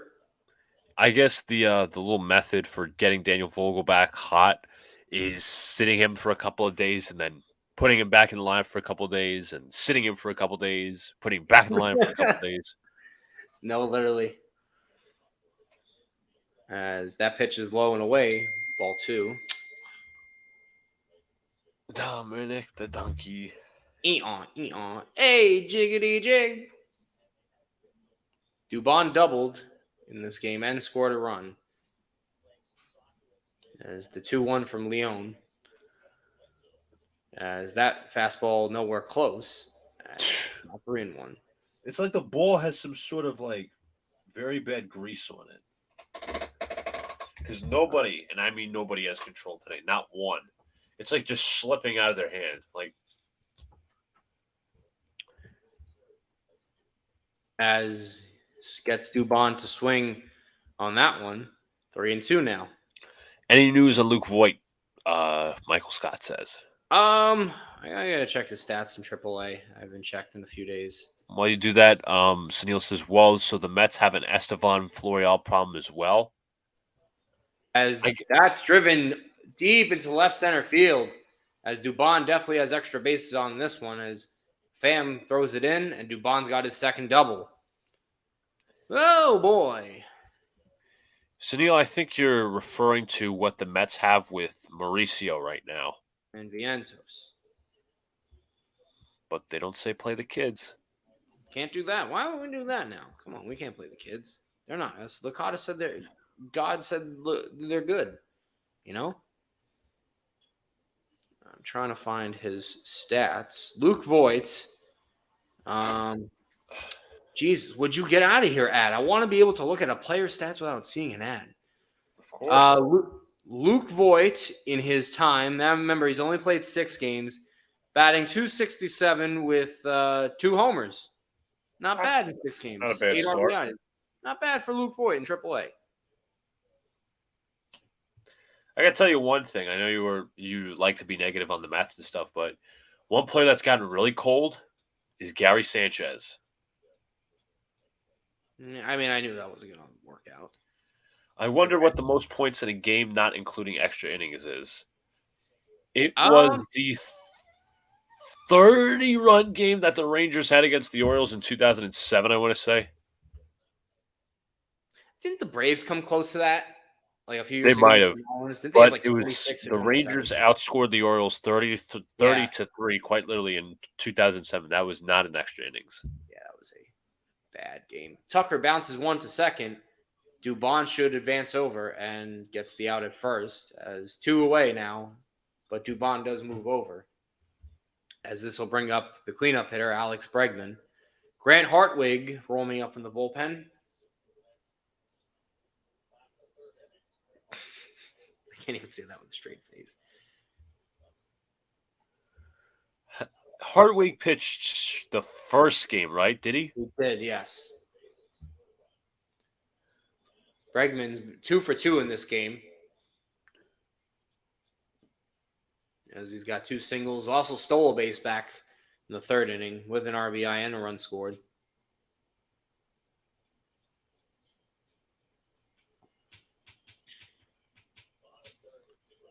Hey, jiggity jig, it's Dominic the Donkey. As Bregman bounces that one foul. Just foul, too. Left side of the line. Dubon had to do a little skip to my Lou to get out of the way on that one.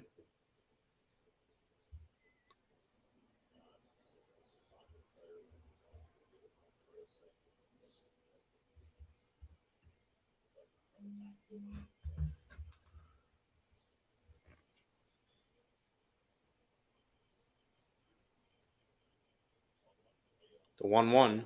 As Bregman lines one the other way, that's a base hit. That'll get the run in, and the Astros reclaim the lead 7-6 in a back-and-forth fought game. Is it time to play the song? Go ahead. Okay. This pitching is horrible. Just awful. All right. The Yankees know Sanchez didn't last. The Yankees know Sanchez didn't last long with the Mets. That is a good thing. Yeah. No way he was going to last long. No way. Just give me a second here.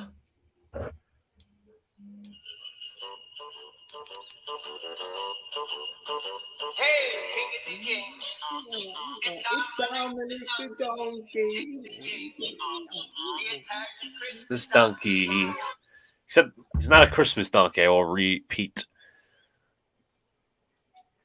As Diaz launches one to deep left field, forget that. Oh, boy. Play the song again. Can't pitch. He cannot. That was almost a meatball over the plate. So, folks, in honor of this home run, we're going to. It is so embarrassing. We're going to play the song again because I just played it like a second ago. Oh, wait. Hey, Jiggity Jing. It's Dominic the Donkey. Jiggity Jing. The Italian Christmas donkey. La, la, la. Yeah, have a seat, Leon. Great job. I'm really glad you're used to it. Great job. So bad. It didn't matter what ballpark that was. That was going out. Oh, has there been an inning without a run? The bottom of the second, the top of the first. Doesn't feel like it. Yeah, get out of the game, Leon. All right. That's it. I need a damn snack. All right. I'll address these comments. To a snack. Mets pitching staff, definitely laughable. What's going on, Jack? Has there been an inning without a run? I just mentioned that comment. Only the bottom of the second and the top of the first. But if you're talking like first, second, third, fourth, no run has been scoreless. What is this game? Tactical? I have no clue. Zero clue. Yes, Kim, you've done it so far. A little back and forth game. You really see that nowadays. Astros cheating the World Series. Why can't they cheat when I am betting on them? Well, you are betting on them. You're betting on them to win, and right now they're winning by 3. And John's hope has sunk to lowest levels. Polito, what's going on? Honduras represented. Go Dubon. Appreciate Polito. Please hit the like button and subscribe if you have not already.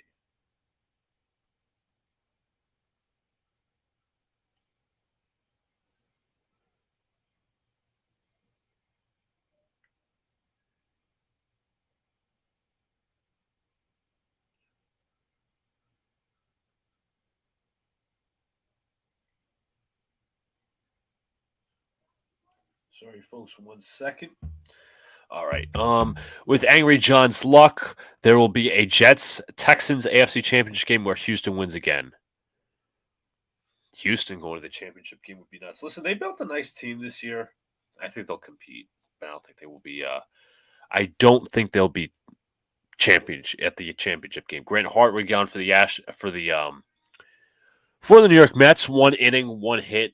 no earned runs, a walk, and no strikeouts as of yet. Obviously, pitched Friday night where the Mets blew out the Astros. Jason Spitzberg says this is the worst pitching I've ever seen from the Mets in my life. They're bad, bro. They are so bad. I'm obviously a Yankee fan, but so bad. As I said earlier, I'm going to say it again, obviously, with Hartwig on the mound. The Mets have a $300 million plus payroll, and they use their assets on the bullpen like they have a $50 million payroll, not a $300 million. They use it like a small market team, which is quite ridiculous. And the biggest knock, I will add, Jason, is the biggest knock on Epler prior to him coming here. Obviously, he was with the Angels. He could never find pitching. He could never find decent pitching. He had the bats in LA, just never had the pitching.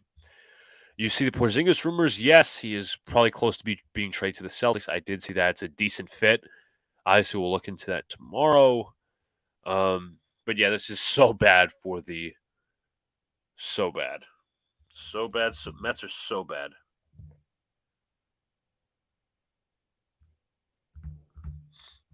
Again, guys, if you haven't already, hit the like button, subscribe, do all the good stuff, as the timeout is here called by the batter jokes. Just hit 12K. I'm sorry, not 12K. 1.2K subscribers, 1,200 subscribers as of yesterday night. Help us out. Let's get to 1,300, shall we? We have a lot of streams planned upcoming, starting with tomorrow, the NBA draft. Now I just need the Brewers to win. Well, I'll do that check for you real quick. Nothing. Grounded to short, fielded by Lindor. Fields fires and gets him at first. So after the Mets score 2 runs in the top of the 4th inning, the Houston Astros respond with 3 and a big bomb from Mauricio Dubon. So we head to the top of the 5th. It was Diaz with the home run, not Dubon. Head to the top of the 5th. It is 9-6 Houston. And I hate to tell you nothing. The Brewers are losing 2-1. Maybe they could come back. There's still a bit of time. They're in the bottom of the 7th as I read it. So again, guys, we all appreciate your support today here on this Wednesday afternoon. Obviously, the game's in Houston. Game 3 of the rubber game of the 3-game set. Houston winning yesterday with Justin Verlander on the mound for the Mets and Framber Valdez for the Astros. Obviously, the night before was Max Scherzer on the mound, and he pitched very well, 8 strikeouts. As Angry John has disappeared on us to get a snack, but he is back. John, would you say this is the worst pitching that you've ever seen from the Mets in your life?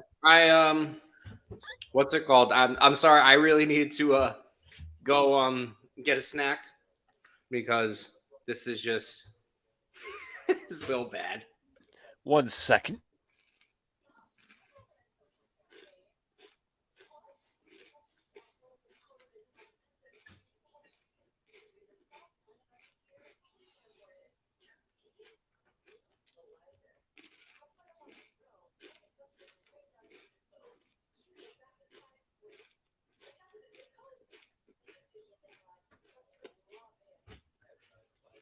The feeble Mets strike again. I hope everyone's enjoying the misery and pain that I get to watch. This pitching staff is another utter joke. 9 runs on 8 hits. Bunch of walks in there, too. Astros hitting 4 for 9 with runners in scoring position. Miguel, awful. Leon, awful. Folks, if you want to see what good pitching looks like, this was not the game. No. If you want to see what bad pitching looks like, this was the game. From both sides, to be fair. If you want to see how feeble the Mets are, this was the game.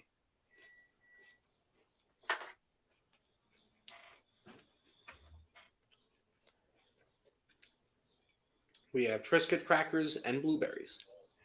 Sunil says, did Angry John watch the 93 team ever? I promise you they were worse. Anthony Young was their ace with a 1-16 record. That's pretty bad. But if you're talking the modern era. I was not alive for that season.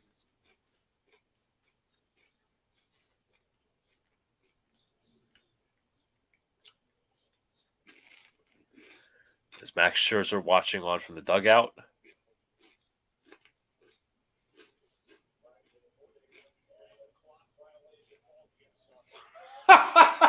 What happened? Oh my goodness. We have a pitch clock violation on Omar Narvaez. One gone. Yeah. That's it.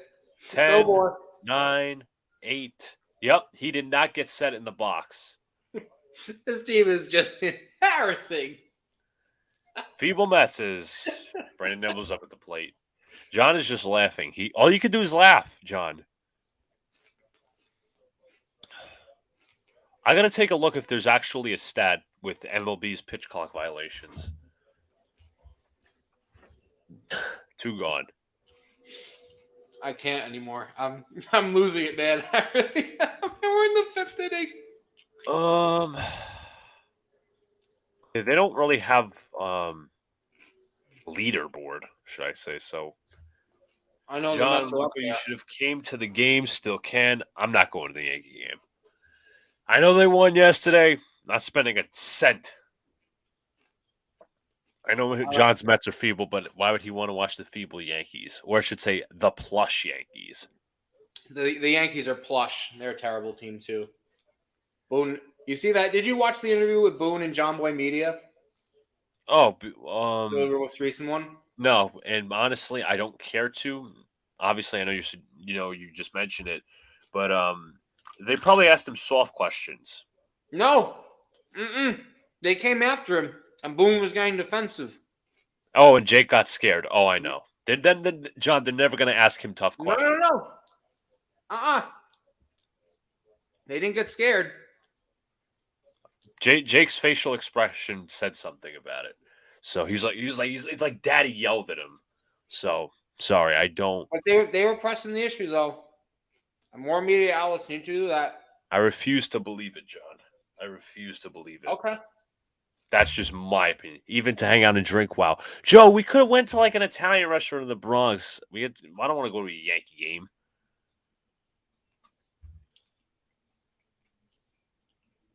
Yeah, see, Joe agrees. They pressed him. Okay. They pressed him. They did.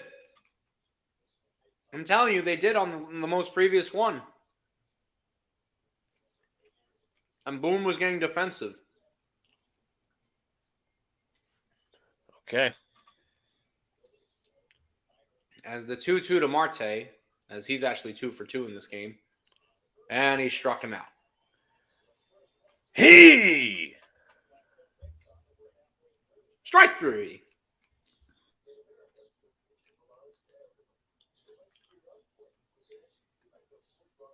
So, Neil, don't even compare the Yankees and the Mets. The Mets are worse.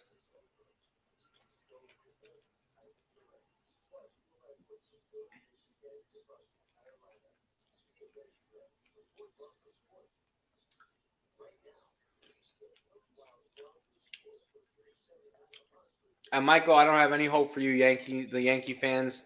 I've told Luca this. They even agreed. They will never win with Cashman and Boone running the show. Never. When they defend mediocrity and don't do anything about it, you know they're not a serious organization. And Luca agrees, and I'm the Mets fan saying it. Luca agrees 100%. I do. He knows they do. He's tired of it. Alex is tired of it. Ah, shit. Joe being as Joe. I know he's being sarcastic. Well, sarcastic, yeah. I thought he was gonna be a janky, but he might be just a janky a little bit to John. We will win. It's a process. I think he's being sarcastic. I don't think he actually buys that. I think he's being a little sarcastic. Kerm says those cats were the last guys I expect to press him, but they did. I'm not lying. I'll watch the interview. Yeah, it was a few days ago. Hartwig will still be on the mound. Mets put up at least 6 runs twice in a 3-game series versus the Houston Astros. Yankees are lucky to get that many hits 2 times in a series versus the Houston Astros. Team entirely. So, Neil, this team can hit. The Mets can hit. Their pitching might be one of the worst in the league. They are a bottom 5 pitching. And that should not be the case as Grant Hartwig steps in against Jeremy Pena. You know what, Sunil? They did score 6 runs in at least 2 games. They had 11 in that first game and blew the Astros off. But yesterday, they got killed by Framber Valdez. And today, they were just ill-prepared to play. They did not show up for the game. The offense came through, but the pitching and mental errors cost this team, and they will not come back from this. Joe says we will get everyone back from the IL. We'll make a move for a top left fielder and a number 3 star. We'll make a surprise move for the bullpen. Yes, yada, yada, yada, yada, yada, yada, blah, blah, blah, blah, blah, blah, blah, I really blah. can't tell if Joe's being sarcastic or not. I really can't. I think he has that inner hope. Unfortunately, I lost that hope, when was it? Oh, last offseason, when Brian Cashman said it was about the process and not the results, when basically everything in life is based on results. Let's just say I make fucking scrambled eggs. You know what? I'll let you comment on this pitch. The 3-2 coming up to Pena. Pena is at, I don't know. I guess it's the sophomore slump that you call it. You had a really good rookie season. But I was going to say, if you make scrambled eggs and they come out burnt, are you going to say you had a good process? No. I don't care about exactly. You burnt my eggs. If you developed or at least signed the best player in baseball like Billy Epler did, but you failed to put supporting pieces around him, do you say your process was good? No. Let's see. You developed one of the best players in baseball in Aaron Judge, and you failed to put supporting pieces around him to even get close to where you were in 2017, where you're 1 game away from the World Series. Is that a good process? No. I think I've made my point. All the Yankees do is use excuses to justify losing. So that's why I don't think they will win. I completely agree. And their philosophy is also mad flawed. So, pickoff attempt from Hartwig as call me negative, call me whatever. That's just I'm a battered and bruised fan for Knicks and Jets purposes, but I know when somebody's incompetent and you know when somebody's not incompetent. McCormick, a deep drive to center, right at Brendan Nimmo, though, for the first out. Again, folks, I apologize for the tangent, but I just had to react to Joe's comments. But again, if a game has passed somebody by, and that's the thing with Brian Cashman. Yankees process is no better than my cuisine art in my kitchen. You have to be involved for it to work. Right. That was correct. Correcto mundo.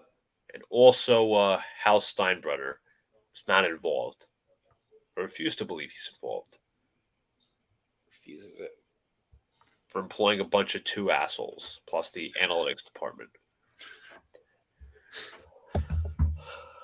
Luca showed some fire. Even though I should be the man right now. Hartwig, another pickoff attempt on Pena. That's 2. Cannot. No, that was on the other batter. Oh shit. Well, that's 1 of 2. Excuse me. Mm-hmm. But I don't like that rule either. I don't like that rule. To limit guys, whatever. That pitch inside on Maldonado. Maldonado 0 for 2 with 2 strikeouts today. Again, their purpose for this engagement stuff is I understand that. Pace I understand where that, but still. As Pena steals second, and no chance Narvaez was going to throw him out. Michael Scott said this losing could be a long-term thing. I just don't see a light at the proverbial tunnel. How many stolen bases is that for the Astros? I don't even know right now. Ooh, that's got to be 3 or 4 in my opinion. We'll do the quick check. 5? Remember, there's a double stolen base. As Maldonado with a foul ball there. We've got 1, 2, 3, 4 stolen bases. I was right. Luca now should reenact a Victor Potato Yankees manager to tell us how they really feel. Well, unfortunately, I don't have the great comedic skills like Vic, even though I did see him in the theaters. But I don't have that charisma. You know what? I'm deciding, Luca. I'm making a mandatory statement and a career change that I am going to try out for the New York Mets pitching staff because they just bring anyone on there. So feel like I can show them my stuff. I might Yeah. be able to throw a good 60, maybe even a 70-mile-an-hour fastball. But I mean, it's like they could take Rick Vaughn at this moment. Like their Yeah. pitching is so the, bad. the wild thing, you make my heart sing. As a 3-2 to Maldonado, Hartwig offers, and Maldonado bounces that one foul. Here it is. My tryout. Jack says this, and I agree with this. I just don't see any world where someone can think Donaldson is effective. Completely agree. I agree. Breville makes a better food processor. That's funny, Michael. The 3-2 again as he walks Maldonado. Nothing says I just threw $50 on total runs over 18.5 to get 90 back. This should be a lock based on what's happening, right? I could say, was it over 18.5? What was the original over? Like 13 13? right now. We're at 15 right now. The Mets got to score a little bit, though. This game has had to go on over the over. Sunil says, I don't need charisma for it. You just have to know to be a dick, which we Yankee fans have down pat. You're right. But the way Vic does it is so unmatched. 0-1 on Altuve. And I wouldn't be able to be in that persona seriously. That's how I would see it. Altuve bounces one foul and an 0-2 count on him. I'll say this, John. I would be able to tell the Yankees that they play like smelling moose cock. Well, okay. And that's goose nuts. All right.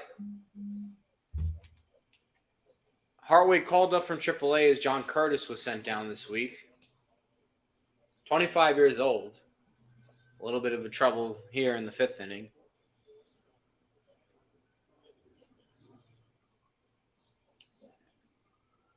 Here's the 1-2. And Altuve bounced another one foul. It is sad. They just now announced this is the fourth time that the Mets are going to go through the batting order for the Astros into the fifth inning. What does that tell you? They didn't take opportunities. Oh, look, a former Met, Rafael Montero. Yeah. Could use him in the bullpen, right? I mean, I don't want to sit I don't want to be the I'll let this pitch go.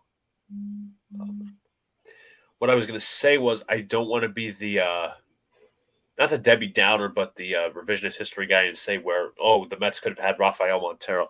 I don't know how long he pitched for the Mets. I got to double check that. It had to be years ago. I don't even remember. As that's inside to Altuve as 2-2 count. Fighting off some pitches here with a good at bat from him. Montero was with the Mets. I'm just going to look this up now. For about 4 years, 2014 to 2017. Failed starter. Remember, he was a highly touted prospect. As Hartwig misses with that fastball, 3-2 count.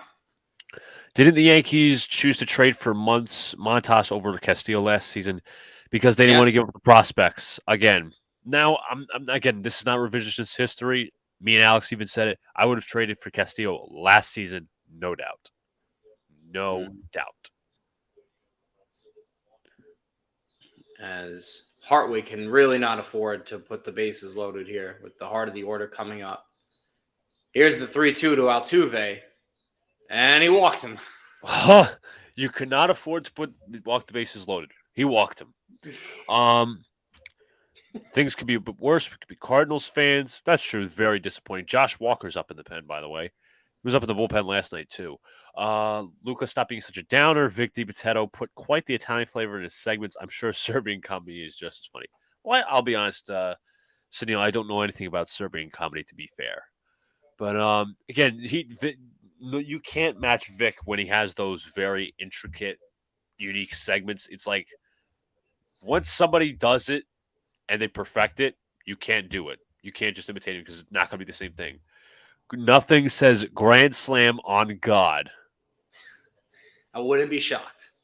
Would not be And shocked. that would, let me see, let's do the math here. 413. That would help his bet, though. That would just get him over the top of 18 and a half. Putrid So- is a good word here.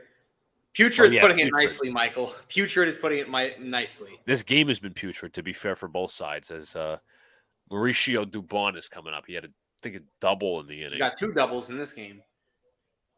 9-6 already for the Astros, looking for more as Hartwig misses with another fastball. Narvaez honestly could have framed that better and made that a strike, but no. No, Luca. No, why would he do that? I mean, Dubon swings a double play ball right here. Lindor to McNeil, and they get out of the inning. John, clap.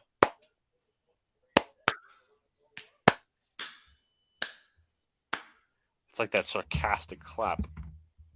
Yeah, I have to, Luca. Would you have to ask me to clap that we're not down more than 3 runs? You know it's bad. Nothing says bullshit. Oh well.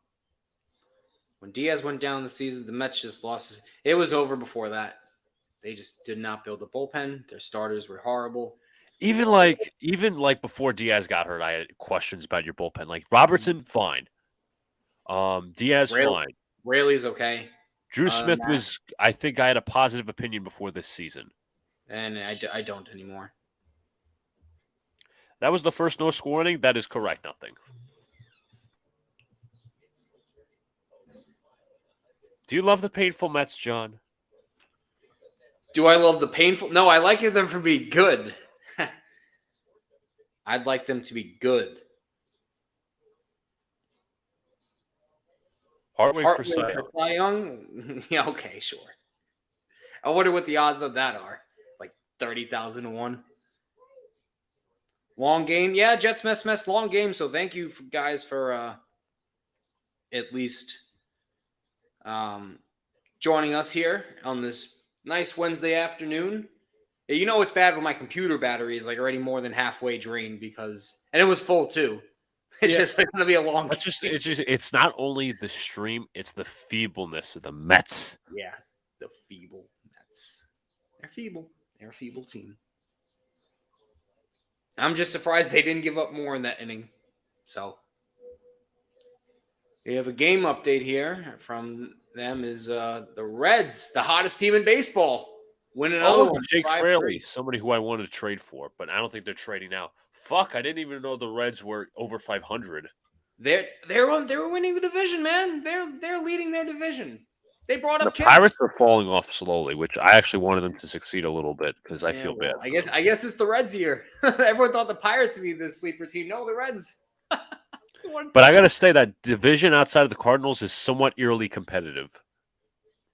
Yeah, no, it has been. I mean, again, that's right, Mets. I'll sing it for you. Come right up and beat the Mets. Have some pain, have depression, whether it's Cubs or the A's. Come right up and beat the Mets. Beat the Mets, meet the Mets. You're meeting the Mets as their feebleness, and then you're going to beat them. Here's Francisco Lindor, who still technically doesn't have an at-bat this game because he's walked twice and hit a sac fly. Also scored a run. So I guess it's been a good day for him at the plate.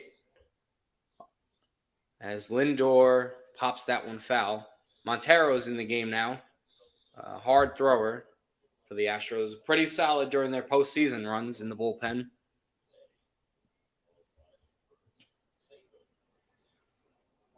I'm not hearing good things about Hal Steinbrenner right now, so I'm gonna keep my shit on mute.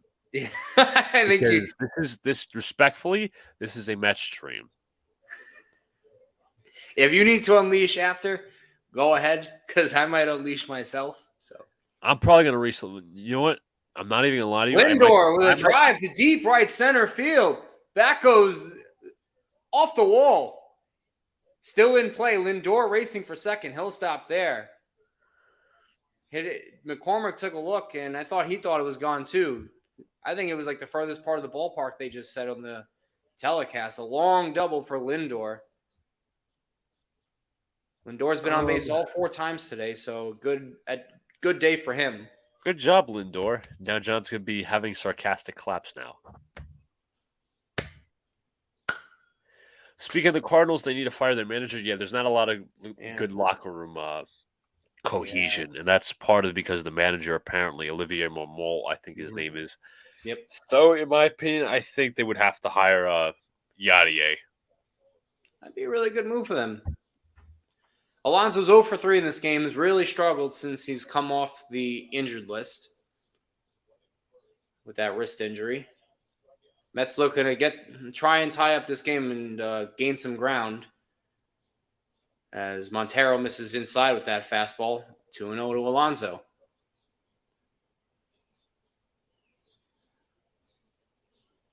Maybe you're in this spot, Montero, knowing Alonso's struggling, and you got Pham behind him. Maybe you go after Alonso in this at bat. Yep.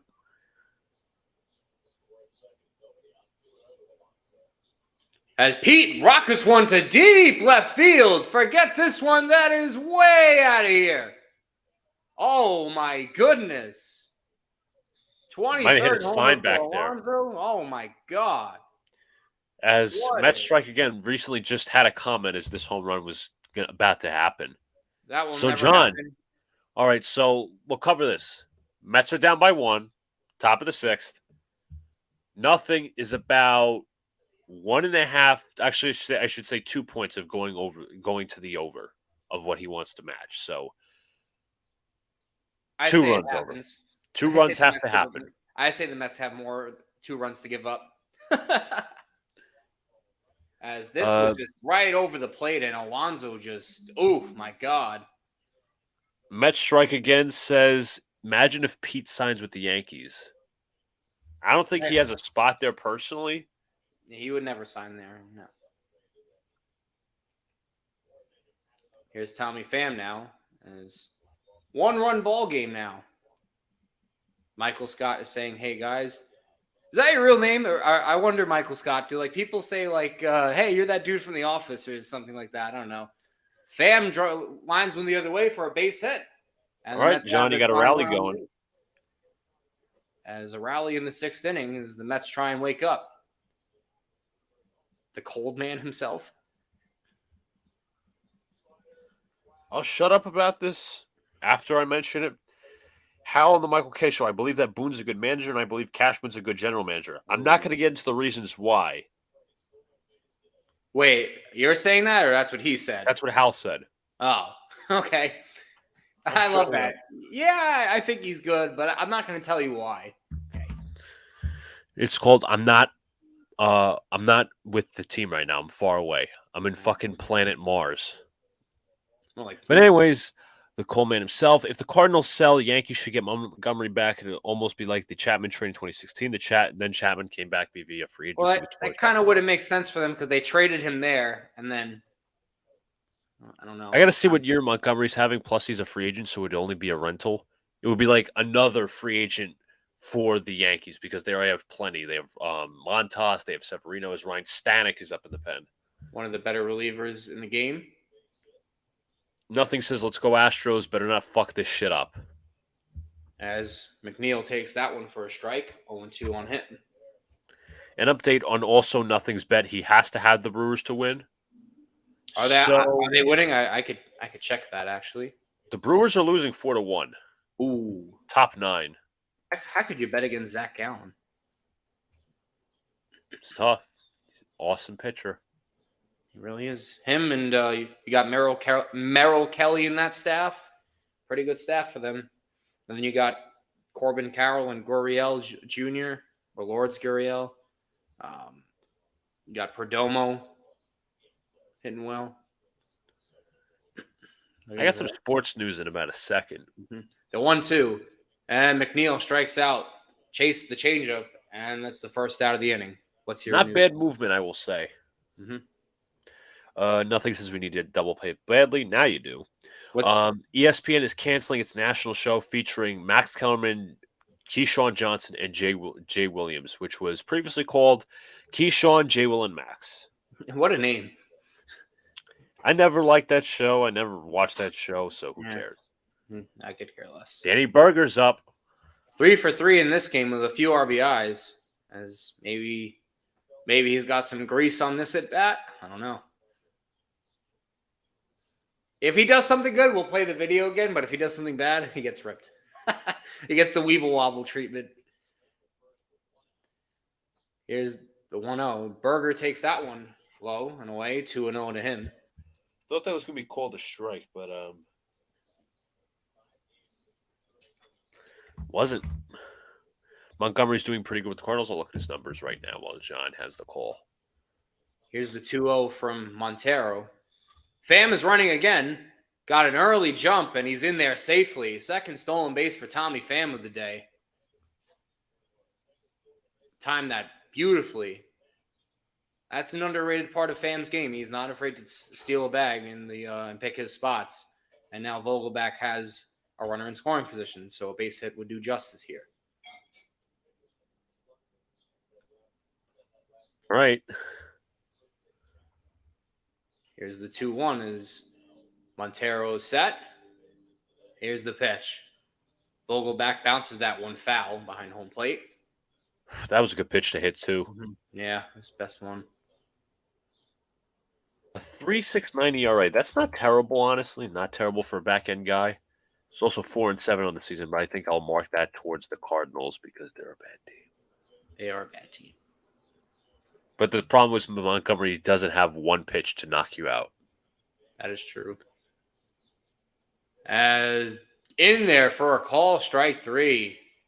Wow, that was a really good pitch. Nicely dotted on the outside corner, but Vogelback's got a swing there. You got a swing there. This one ran back a little bit on the outside, and Weeble Wobble struck out. Backdoor fastball right over the corner of the plate. Well, that'll bring up Brett Beatty. 1 for 3 in this game. As Montero bounces that changeup for ball 1. Beatty singled back in the first, also fly to right and struck out in the fourth. Hitting 243 on the season now. Guys, thank you all in the chat. Hit the like button, subscribe. We just hit 1,200 subscribers as of yesterday. Let's keep going, folks. We love bringing you this content. Beatty shoots one the other way. Oh, Jokes with a beautiful grab. Wow. What a play to end the inning. I got to give it to them. That was a bullet off the bat of Beatty, but just the only play that Jokes could make, diving for that one. Damn. Beautiful defensive play, but the Mets get run back. 2 runs back. 2 runs back on the Alonso homer. 9-8. Heads to the middle of the 6th. Can't believe it's only the middle of the 6th. Yep. We're almost 3 hours in this game. We might have a 4-hour game. I also want to say that that 3-team trade I was talking about in the NBA is going to happen with the Wizards getting a first-round pick from the Clippers at number 30. Okay, I mean, yeah. Beatty has lots of family here. I did see his girlfriend was there. She was like shocked that he didn't get that base hit, but it was a great diving play from Corey Julks. Yeah, that's his girlfriend. Well, whoever was, I don't know. Like this. I don't know. I thought that was just a fan. It kind of because I think that's the section they were sitting. Is Beatty from Houston? That's a good question. Where is he from? I thought he was from like Texas or something like that. Let me see. Hometown. I'm actually not familiar. He's Austin, Texas born. Yep. Played high school in Texas. With Garrett Wilson, I think. Yeah, that's right. Garrett Wilson's from Texas as well. Although he's a different stud. He's going to be an all-pro this year. That's what we're hoping. As he had a phenomenal rookie year. with garbage quarterback play. Michael's got to boil his cabbage. Okay, no problem. Boil that cabbage, my man. We still got plenty of baseball left. See, I like long games. Yeah. I don't know why people are so against it. I don't think there was anything wrong Beatty did there. That was a perfectly hit ball. That was just a beautiful play by Jolks. Yeah. Wow. Put that on the Sports Center top 10. Yeah, it was his family. Oh, they got robbed. They're like, oh, he just missed it. But he was a good hit. Just a better play there by the left fielder. Josh Walker is now the pitcher for the Mets, relieving Grant Hartwig. Walker just called up about over a week ago now. Imagine if this game goes to extras. Are we going to have a 6-hour game? And our day, it's like the SpongeBob day 23. Give it up for day 23. ARABBY. As Walker set in to face the lefty Tucker, as he misses that up with that fastball. Oh no, they called it a strike. Oh no, never mind. I'm sorry. I thought they. Oops. It's foul. Sunil says we're about to get severe thunderstorms here again. Where in Texas? Ooh, it hailed torrentially here 2 weeks. Wow. All right. I didn't even know that. All as well, man. Good luck, man. As he misses with the slider there. That's 2-1 count. Doop, doop, doop, doop. As Tucker fouls that fastball back, and we have a 2-2 count. So Alex just came in here with his Yankee jersey. I told him that the Hal interview probably didn't go so well. And he's with his Yankee jersey on and just left him like, yeah, that's why I'm not spending money. Let him spend the money. I mean, hey, he wants to raise $14. As Tucker slices that one the opposite field, back is Pham to make the play on the warning track. That's a tough wall, honestly, because you have the wall and then it's it goes so weirdly configured because that extra, when you go to left center, it's more deeper. It's such a weird configured wall. So weird. I mean, imagine if you trip over the back left field wall when you go to left center. Yeah, no, it must suck. Yeah. Here's Alex Bregman, 3 for 3 today, 3 singles, few RBIs. Talk about it. Bregman needed this last few games. He was in 227. It's had a down season, Bregman. As he faces Walker, that fastball away for a 1-1 count.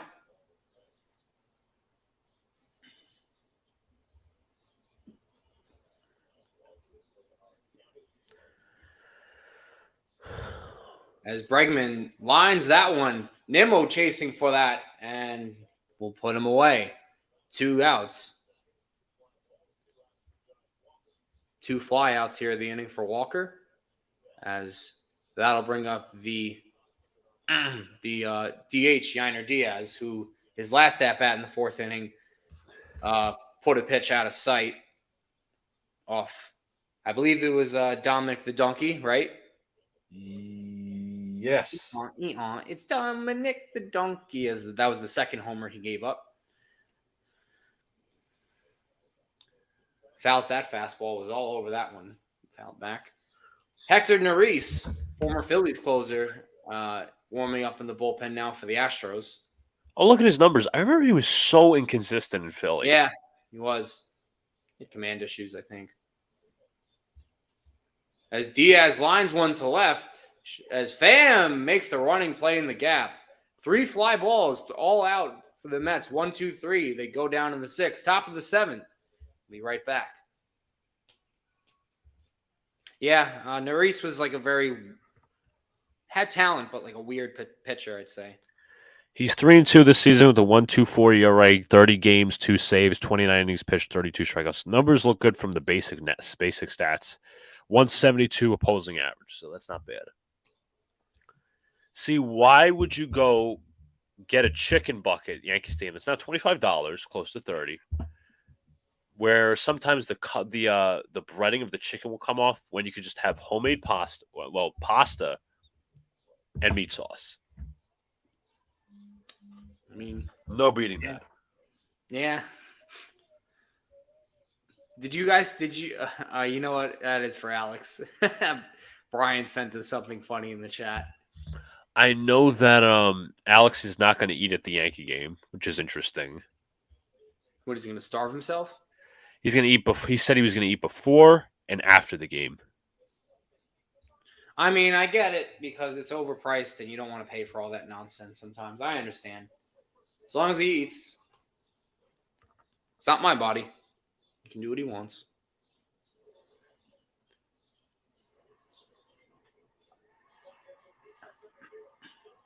Because we watched July 7th, 2007. Bottom of the 14th, Carlos Beltran running up the hill and making a tremendous grab. What did they call that? Let me look at the hill. Let me look at the name of the hill. I forgot it was called. Mm-hmm. Alex says he's having rice, chicken, a protein cookie, and pork right now. Okay. Bulking up, beefing up. It was called Towels Hill. It was removed in 2016, I believe. Mm-hmm. No, 2015. 2015, okay. Mm-hmm.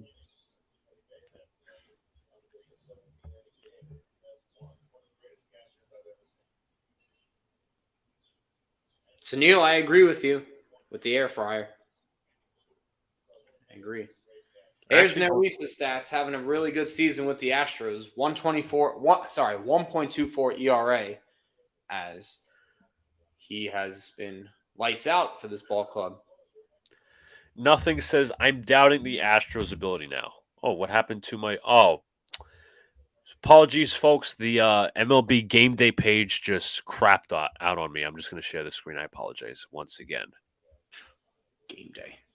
Yeah, it's not been good. Like, I was looking up stats for somebody or trying to, and the page just crapped out. Like, MLB is doing work. I'm like, it's a fucking website. Here's Omar Narvaez. Takes one low and away for ball one. You know who was also here? Crackle Nuts. Wow, he joined. My man.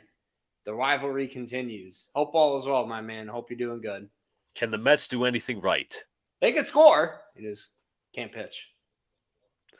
Alex, go get yourself chicken shawarma from the Halal Guys. I've actually never had Halal Guys. You've never been to the halal carts, especially in New York City? What? You've never been to the halal carts in New York City? No, I said no. There's a specific company called the Halal Guys. That's the specific company. Of course, I've had halal food in the city. Oh, okay. I actually don't think it's bad as people make it to be. It's a little on the expensive side, but it's generally good. Halal food is pretty good. As Narvaez watches that strike. Okay. Nice little chicken kebab, chicken and rice. I think Narvaez has had a rough day today, so it would be prudent if he got on or did something. Here's the 2-2 as Narvaez fouls that one away. Crackman that says the NBA, NFL, NHL don't have problems with their channels or scores. MLB always crashes. Well, that says something. MLB for you. All right, Armin's again. He says he's not a fan of the Halal Guys. Okay. Narvaez fouls another one away. Again, I wouldn't know. I think they're famous for like their chopped cheese or that's like something they make at Yankee Stadium, but I don't go to Yankee Stadium to have a chopped cheese. Well, that's just something they make in New York. Well, I know. Chopped cheese is traditional, but they try to brand it, I guess. As that pitch is inside for ball one. Ball three. Cracklenut says, Angry John, I just worked on my arms today, building up my strength for our fight September 23rd. All right. I thought you're 6'11". Narvaez drives one out to center field onto the warning track as McCormick does make the catch. You got club access tickets, Alex? Damn. The Halal Guys are one of the first folks to start halal carts in New York City. I think they were founded in like 1990 or some shit. Did you see the video recently, maybe about like a week ago, of Obi Toppin going to them? for a chopped cheese? Yes, that was out in Harlem, I think. I think, yeah. Did you guys try the 99 burger New Foods at the stadium? I've not tried the 99 burger. And again, they only sell 99 of those per game. I think they might sell more now, actually. It might be like $1.99 they sell. I think they sell more than 99 now. I'll have to Brandon look. Nimmo steps up. A few walks today, 0 for 2. Let's see, 99 burger.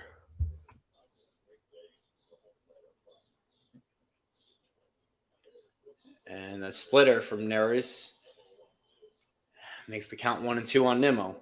Yeah, it is. It is $1.99. Yeah, I figured crackle nuts. Thank you. As the 1-2 offering from Neris line the other way, and that's off the wall. Oh my God. Ooh, Nimmo's out at second base. It's close, though. I think he's out. I think it was close, and it was also awfully close to hitting that yellow marker in left field. So I'm curious if the Mets are going to challenge it. I want to see. Not a definite signal here from Buck Showalter. Let's see. Oh! I think it was just under the yellow line.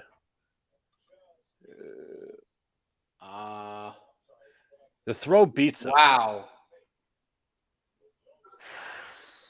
That's almost like a tie because it literally looks like he patted his arm on the bag. So I think it's going to be closer to an out.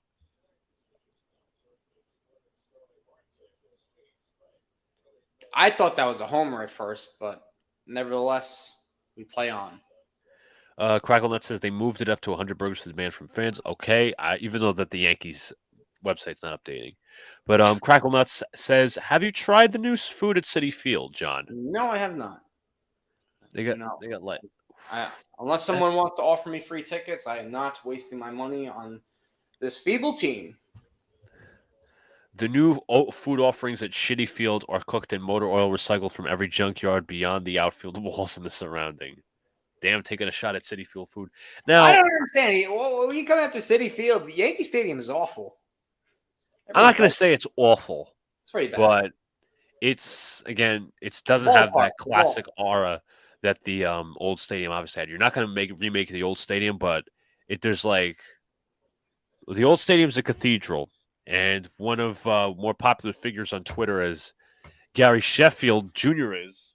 As I move this chip bag, no, I'm not. He said it is a baseball field with a shopping mall around it. Mm-hmm.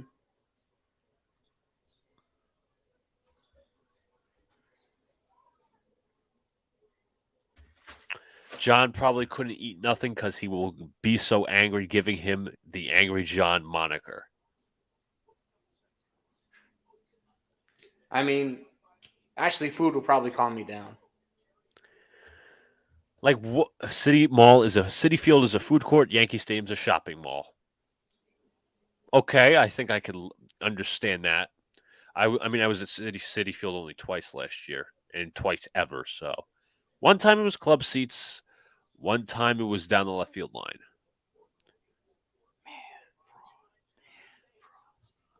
Is that man fraud you're chanting? Maybe. It was Brian's birthday this week. We had to chant it. I mean, let me ask this. What do you like to eat at Citi Field? Food. Just classic, like a burger and dog? Yeah, anyway, I'm not fancy. Okay, that's fair. Alex says, if I don't gain like 5 pounds from my current meal and then eating pasta when I'm home, I've lost all hope. Well, I'm going to go all in once I'm done this stream because I'm hungry as hell. I've only ate chips and brush today. I think I'm going to have some leftover meatloaf. Cracklenet says Pete should do game season live with you guys, Hector and Jigga. That would be definitely fun. I mean, if Pete wants to, he's more than welcome to. If I'll call a Mets game with him. Fiberama. You will be pleased. Except John. We like Hector and Jigga too, so. Here's Coley Jolks, 2-run single, but also a nice diving catch in left field to take a hit away from Beatty. There's a fly ball, though, as Marte will give a look, but that is out of play. 1-1.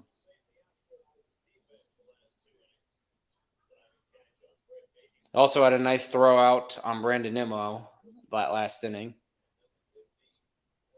He's impressed me in left field. He made that. I think he made one bad play in left field, but he's made two nice ones over the past 2 innings.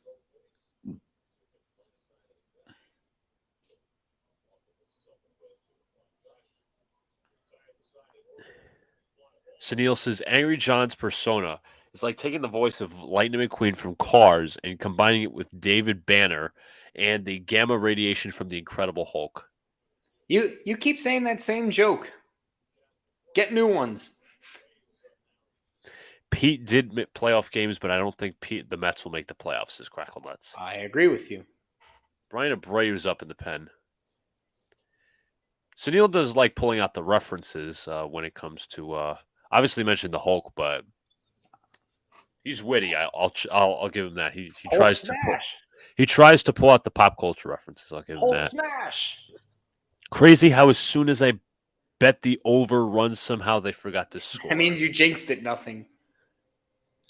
The next game I go to is White Sox at Mets because it's a day game and I won't be at work. July 20th. And that's how you want to spend your off day? Oof, good luck, Armand. Never know, John. The Mets might be better after the All-Star break. Oh, okay, stop. we know they're not. Stop, please.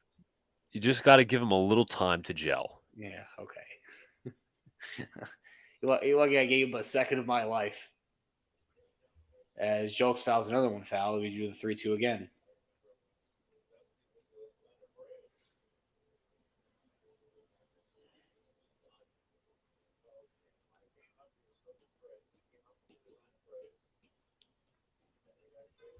Ohtani to the Mets. Hey, I'll personally, I'll fly here myself to go get him.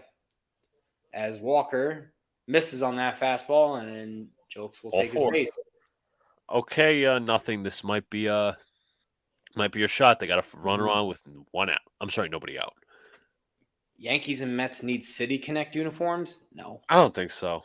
Nah, I don't think so. I mean, the Yankees rock with their Classic 2 uniforms, and the Mets rock with their black jerseys on Friday night, which I think are their best.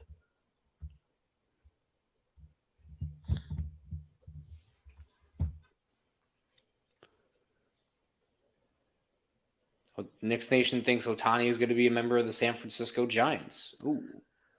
No, I think with the Giants how they're running it, they're going to get they're going to go Plan B instead of Plan A like they did. Like the Giants will try to go after Shohei Ohtani, but they'll end up with somebody else. Plan B, because again they tried for Judge, they instead got Conforto. They tried for Harper in the past. They've tried for Correa. Just hasn't worked for them. Here's the 1-1 to Pena. As this is inside. Pena's got 2 walks and a stolen base today. Also struck out in this game. Jack, I don't know the answer to that, to be completely fair. Is he really batting third now? Nobody knows. Nobody knows. Oh, God, Willie. And Howell has just proved himself more tone deaf, but continue, John. As Pena bounces one off Walker. As right off the Ryan Walker threw it away. Oh, my God, he threw it away.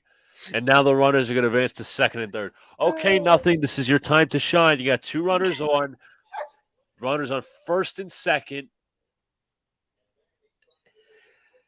Oh, my God. Don't tell me he's hurt now.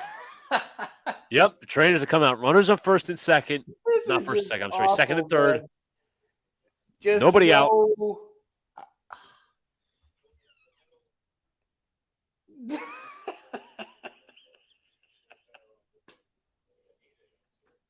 Why would he even attempt it? This is a joke. What a joke. Absolute utter garbage. How could you be accepting of this garbage? Cracklenut says the Giants will land a big star in Ohtani, Soto, Alonso, or Vlad Guerrero Jr. Possibly. Imagine they get Pete. Wouldn't shock me at this point. Anything can go wrong for this Mets. This team just... We score 8 runs just so our pitchers can pitch like this. That's amazing. As it is time for me to start charging my laptop because this game has gone over 3 hours and... All right. Next Nations is I actually think as we're getting Soto as in the Yankees. I don't know. I think this is the last year of his contract or next year is. I'll look it up.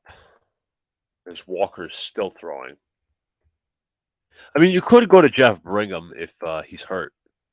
And he is leaving the game.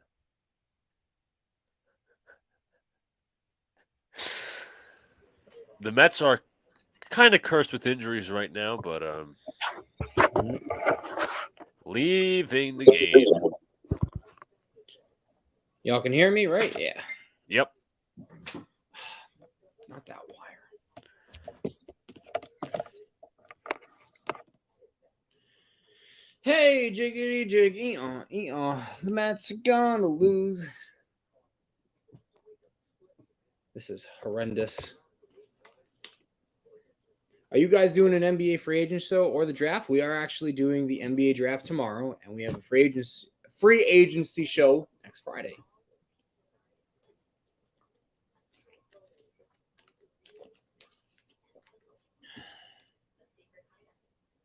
So what I was going to say, well, John, he mentioned the free agency shows. So I have specific dates.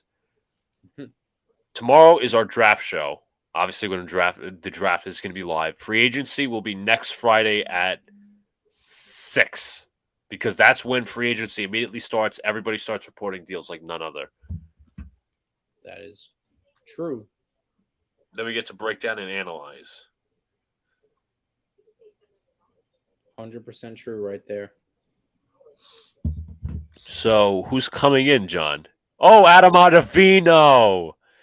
As if, see, here's the plus side, John. Since his nickname by Frank the Tank is Adam Out the Lead Go, well, you don't have a lead, so he's not going to disappear. Technically, it won't be his fault, but he's not going to help the situation. Yeah, Crackle Nuts the first 3 days are crazy, but he's not going to blow a lead this time. He might actually be able to keep it. Yeah, Who do you think will be the biggest signing first? Harden, personally, because there is now rumors that he could be going back to Philly. That'd be interesting. He does resign. Adam Ottavino, John. Got to get hype. Adam Out the Lead goes, even though we Or as you say, Adam out of shitto. The fuck is going on outside? I have no clue. Is Kyrie re-signing with the Mavs? The answer would be, I think yes, in my opinion, but it's a hard run back because I don't think he will.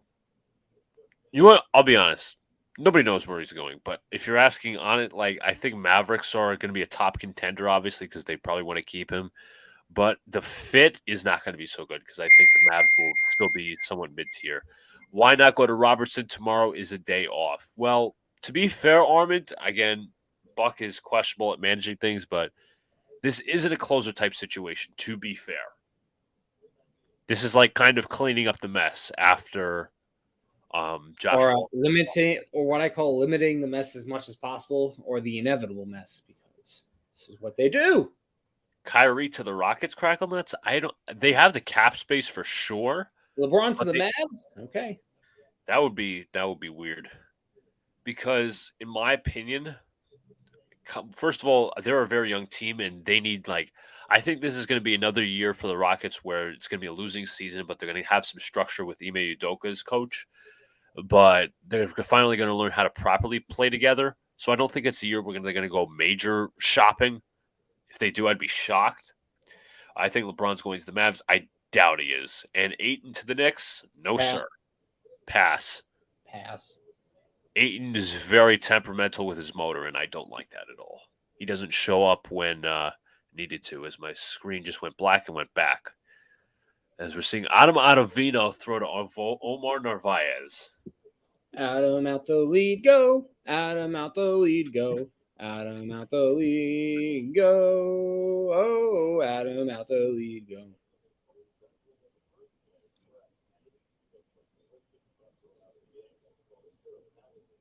It's all right. There's no urgency with this team. Oh, look at that. That's fantastic numbers from Adam out the lead, go. More hits and walks combined, more than innings pitched. Great job. Adam out the lead, go. Adam out the lead, go. Oh, Chaz McCormick's up. Oh, he homered this game. He probably it's a 3-run bomb here. I'm going to laugh. I'm ready. Oh, nasty slider from Ottavino for a strike. And out the lead, go is in.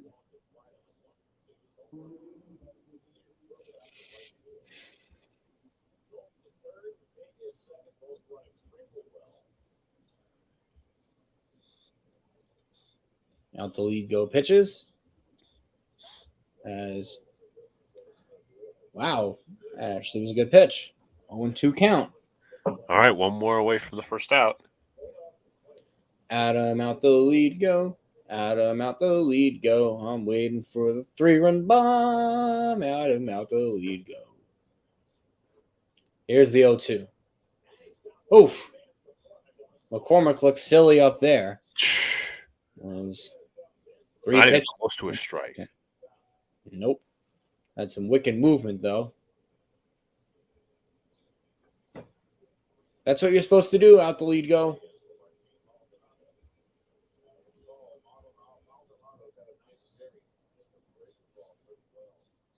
Here's Maldonado. Struck out twice already with a walk in this game. As out the lead, go. Misses low and in. Should get Maldonado out, considering he's hitting 185 and he's a defensive catcher. It's a backup, but dun dun dun dun dun. Hey, Adam out the lead, go. Adam out the lead, go. Maldonado showing bunt as the flip. Oh, what was that? Oh my God, he's safe at home. This is a circus. So nothing. We are now half away from tying the over and one more run away from the over. So looks like they're gonna look to play it. So they're not gonna challenge. What's going on to Mr. Booyah? What's going on, brother? Booyah. Yes, I know. The clown show, Knicks Nation. I mean, this is a nice bunt here for this. Let's see it. Oh my God. That was terrible. With a good flip with the bare hand, he's out. Why? What are you doing, Ottavino?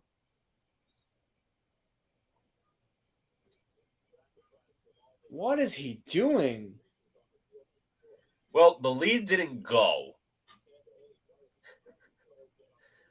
Well, it only got worse. Altuve swings a minute. But, like, it's just simple plays like that, man. I mean, it wasn't even – if this is a easy flip, he's out by a 2 feet. All he has to do is flip with his bare hand. My God, Ottavino. Altuve broken bat, but right at McNeil. It's a huge second out of the inning as Adam out the lead, go. Can't hold any lead, though. He extends the lead, though. Adam out the lead, go. The lead got extended. Yep. That's right. Arvin knows it. I know it. I got to agree with Knicks Nation's comment. What happened? I got to agree with Knicks Nation's comment. When I watch the Mets, I see a lot of Yankees in them.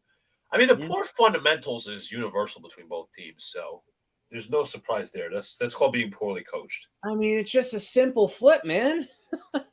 It's not like I'm asking for, you have to make this run all the way to center field and rob someone of a homer. I mean, it's a flip. It's right in front of you. Oh, my own, man. I just can't with this team. It's a flip. He like airmailed it. His release point was so high on that. Like, what is he doing? This is bounced to Lindor, and that'll at least limit the damage. But the Astros do score on the Maldonado bunt mishap, if that's what you want to call it. Yes. Armin says, you guys made this game entertaining. Thanks for making my day. No problem, brother. No problem.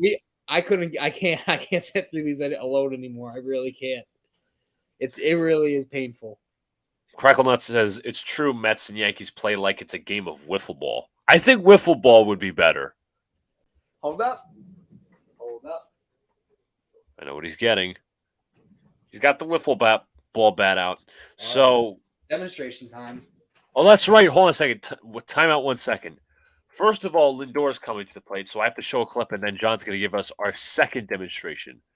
Ooh, now. Here it is. Francisco Lindor in the box. Ready? Strike one. Don't worry, I got it, Buck. Here's strike two. Let me change sides. I might be better on the right side. Strike three. Oh, that's okay. I get my $340 million. Marte, you're up now. Come on. Three. Oh, great try. Tommy Pham. 1, 2. All right, John, what's your latest imitation? I'm going to zero this in on you. Adam Alcolito, right? Even though he comes in with a good lead, remember? He throws it. Ready? He's got the power of the pitch. Here's the bunt. Here's the flip. Oh, I'm sorry, coach. I'm sorry. Flip was like 10 seconds too long. As Lindor's actually coming to the plate on this one. Cracklenut says, don't break your light. Kerm also says, a very good question. Will alcohol help, John? No. There isn't enough on the planet. Cracklenut says, do Vogelback. I don't have his weight. I can't weeble wobble. Although, surprisingly, I'm not actually mad at him today. He's 3 for 4. Yeah, I can't be mad at that. What are these fans doing? That's a beer glass on top of beer glass on top of beer glass. Like a little snake? Oh, wow. Greg John, what's going on, brother? What's up, man? Came for some perfect feeble baseball in Houston. Is Lindor? Bro, that Houston fan with the beard looks like a cheap imitation of Nick Mangold. No, literally. Lindor hit a long double his last time up as Brian Abreu is in. Been a solid reliever this year, something the Mets are allergic to. Very good numbers. Yeah, that's right, Kerms. The beer snake. Although usually you see it with the cups. Oh, boy. John, if Vogelback's sitting on your face and farting meant a Mets World Series, would you do it? Do I get multiple World Series? Do I get multiple World Series out of that, Knicks Nation? I'm talking like at least 5 in a row. Then I do it.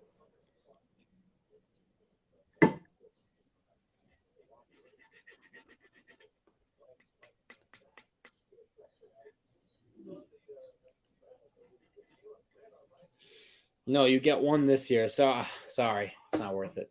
But John, you've went through a painful year already. So the pain doesn't end as Lindor fouls that one away. That was a pitch to drive. Mm-hmm. Do Josh Donaldson? Maybe for another day. Let me see. I don't think the Brewers won, so that's not going to help nothing. Brewers indeed lost 5-1. My goodness, I don't know where that pitch went, but Lindor draws the walk. All right, John, have some hope. Nope. Pete Alonso comes in, homered his last time, hit a shot. Fellas, if you haven't already, hit the like button. We got nearly 40 in the chat right now. So we're all watching Angry John's pain as we see it. So hit the like button, subscribe, do all the good stuff. Crossface commentary, haven't seen you before. Please hit the like button, subscribe, do all the good Reds stuff. fan. Definitely appreciate it. As a Reds fan, I feel you guys. I've been We there. just talked about your team earlier. Well, the We're luckiest actually part following up. is I'm a Yankees fan, and you're in first place right now in your division, or at least close to it, if I'm not mistaken. No, John- they're in first. They're in first. But if you haven't already, hit that subscribe, like button. We do thank everyone who joined us and who is currently watching on this Wednesday afternoon or coming into the night. I can't believe this game's going to be 3.5 hours. Might be 4 hours. Here's Pete Alonso, 1 for 4 with a homer, his last at bat. As slider taken for a strike on the outside.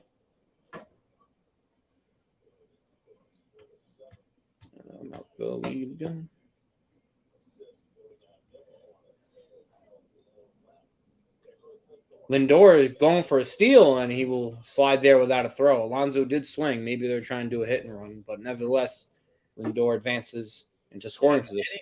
Has anybody been caught on the base paths today? I don't think so. I do not believe so. How many stolen bases have there been on both sides? I know Fam's got like 2, maybe. Lindor and Marte have. The answer would be there's 2 9? for Fam, 1 for Marte, 1 for Lindor. So that's 4. I think the Astros have 4 as well. The Astros might have 4 or 5. I know Pena's got 1. And I'm doing this off memory. I'm not looking at anything right now. I don't remember. Yeah, 4 for the Astros. Yep. They had That a is double a steal. stolen base. Yep. Here's the 1-2 to Alonso. Lindor at second. And he struck him out. Bad chase there from Alonso. Good pitch from Abreu. That slider just digging deep on the outside corner. Anyways. Right. Why is Bader hitting later in the lineup than Bowers while Willie Calhoun and Donaldson? Boone, what the fuck? That's every time a Yankee lineup is set out. Boone, what the fuck? Boone sucks. Boone sucks. Boone sucks. I feel you guys. Feel your pain.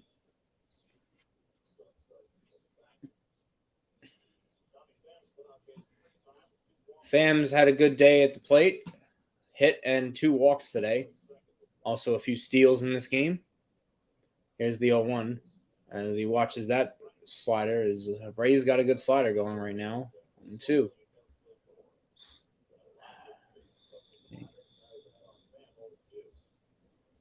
Fam's brought up his average to 262.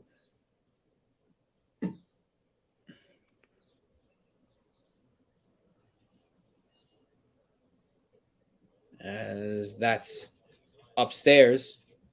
Depressed, stressed A's fan says, just wanted to let this gentleman of a Mets fan know that we have it a lot worse. I mean, not even close. Well, thank you for the compliment. But I Thank you understand. for commenting also. And I understand that your owners ruined your franchise. So apologize for that. I feel for those A's fans. I really do. Tommy Pham this season with runners in scoring position. Oh, shit, I got to get the splits up real quick. Come on, stat guy. Here's the 2-2 is takes a fastball for a strike 3. Oh, my goodness. That was right down the middle. Not even right down the middle. That was on the outside corner, clearly. So before this, the runner on second, Pham was hitting 273. With runners in scoring position, he was hitting 364. So that was a big minus. Danny Berger's up. Uh-oh. Danny Berger. John, who's been the most disappointing player for the Mets? Crossface commentary asks. Ooh, that's a really good question. As McNeil steps up and he swings and misses. Jeez, we cannot hit Abreu. Can I give a hitter and a pitcher? Yeah, go ahead. Hitter, I would have to say Lindor. I've been very disappointed with him. Very. Even though he's had a good day today. As McNeil wavers at that one and he went around. Most disappointing pitcher, I would have to say, is probably Verlander. Okay. It's not what we signed up for. For the Yankees. Oh, go ahead. The 0-2 to McNeil as time is called. For the Yankees, to me, it would be first of all. There's a lot of disappointing players. I'd Oh say yeah, those are the only ones. Yeah. Stan. I'm very There's two hitters I could say, Stan and LeMahieu. I'll let this pitch happen. Here's the 0-2 to McNeil. Abreu set and fires. And McNeil lost one to the opposite field. Should be playable for Jolks, and that ends the side. We head to the bottom of the 8th. Astros still up 10-8. I'll answer this question before I grab something solid to eat. I said LeMahieu and Stan, obviously staying with a big ass contract. Pitching, I gotta agree with Kerm. Nestor is definitely one of them. Yeah, I'd probably say Nestor in that aspect. I did expect Clark Schmidt to be a little bit better, but I even said that the Yankees should have gave him a starting spot at the beginning of the season, and that's not necessarily working out for me. But overall, those are my picks. I will be right back. I have to grab something solid to eat. I should be back in like a second. All right. Well, we just also want to thank everyone again for joining us. If you're new here, please hit the subscribe button. You would really be helping out. I know it's been about over 3 hours for this game. So anyone that's been here from the start, you guys are a trooper. You guys are amazing. And nothing's still mad that he bet on the over.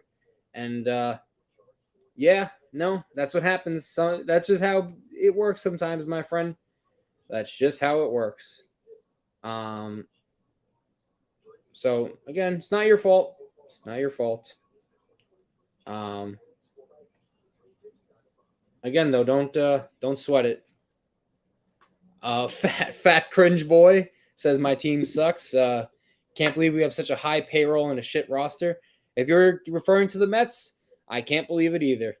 If you haven't subscribed, man, hit that subscribe button and help us out. But no, the Mets are disappointing. They just do not know what they are doing. They really, really don't. They really don't. So it's sad. Jeffrey says sorry about your comment about the Celtics. No, you don't need to apologize, my man. I know the Celtics were in that big 3-team trade. I forget all the details. It was the Celtics, Clippers, and the Wizards, if I'm not mistaken. I can ask Luca when he returns back. And Fat Cringe Boy says, yes, the Mets absolutely suck. Yeah, I know. They're horrible. They are horrendous. Michael Scott asks, who's been the bright spot for the Yankees and Mets? I'd say the biggest bright spot, I'll give a hitter and a pitcher this year. My favorite right now is Pete Alonso, just because the dude is a tank. But I've also liked the season that Brandon Nimmo's had for us since day one. I think he's a very solid hitter. And pitcher, it's been awful, but I'd say David Robertson's been really solid. I mean, it'd be nice if he was the setup man and Diaz didn't get hurt, but yep, pretty much. But there really isn't much pitching with this team, so it's really hard to find a bright spot. As Tucker's up, as out the lead go with a ground ball up the middle of Lindor, and we have one away. So for the Yankees, I'll say pitcher, bright spot, Garrett Cole. He's been the ace this year. I'd say better start than last year for the most part. Has had a few off starts, but most pitchers are inclined to those. Best hitter, Aaron Judge when healthy, but that's when healthy. Mm-hmm. As out the lead go, dots a fastball inside for strike one. Because there's been no real bright spot that has been healthy, if you want to be fair. Trevino has sucked. Higgy has sucked. Mm-hmm. Anthony Rizzo his batting average dropped 40 points. That is correct. Ooh. Slider in there for a strike. Nice movement. Josh Donaldson sucks. Harrison Bader's been good when healthy. Aaron Hicks we obviously had. And Gleyber Torres is just not consistent. Struck him out on 3 pitches. Nice changeup. I think that was a changeup right there. This is Crossface commentary says, which city would be good for MLB expansion team? Who? Well, we're already seeing that the A's are going to move to Vegas. So yeah, we know that. I know I So think is that not somebody. counted in the question? Right. Some Um, people are saying Nashville. Now, there's no major Nashville team outside of the Predators. I mean, it is a nice city down there. It is. Trying to think where else. What about New Orleans?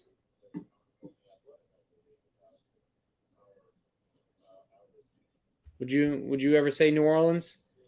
They do have a minor league team. I'm not sure if I see that as a baseball city, to be fair. That's true. I'm just trying to think what's a big city. Maybe. Whew, Would you bring a team back to Montreal? I was thinking that. Does Canada get a second team, or would you put a third team in Texas?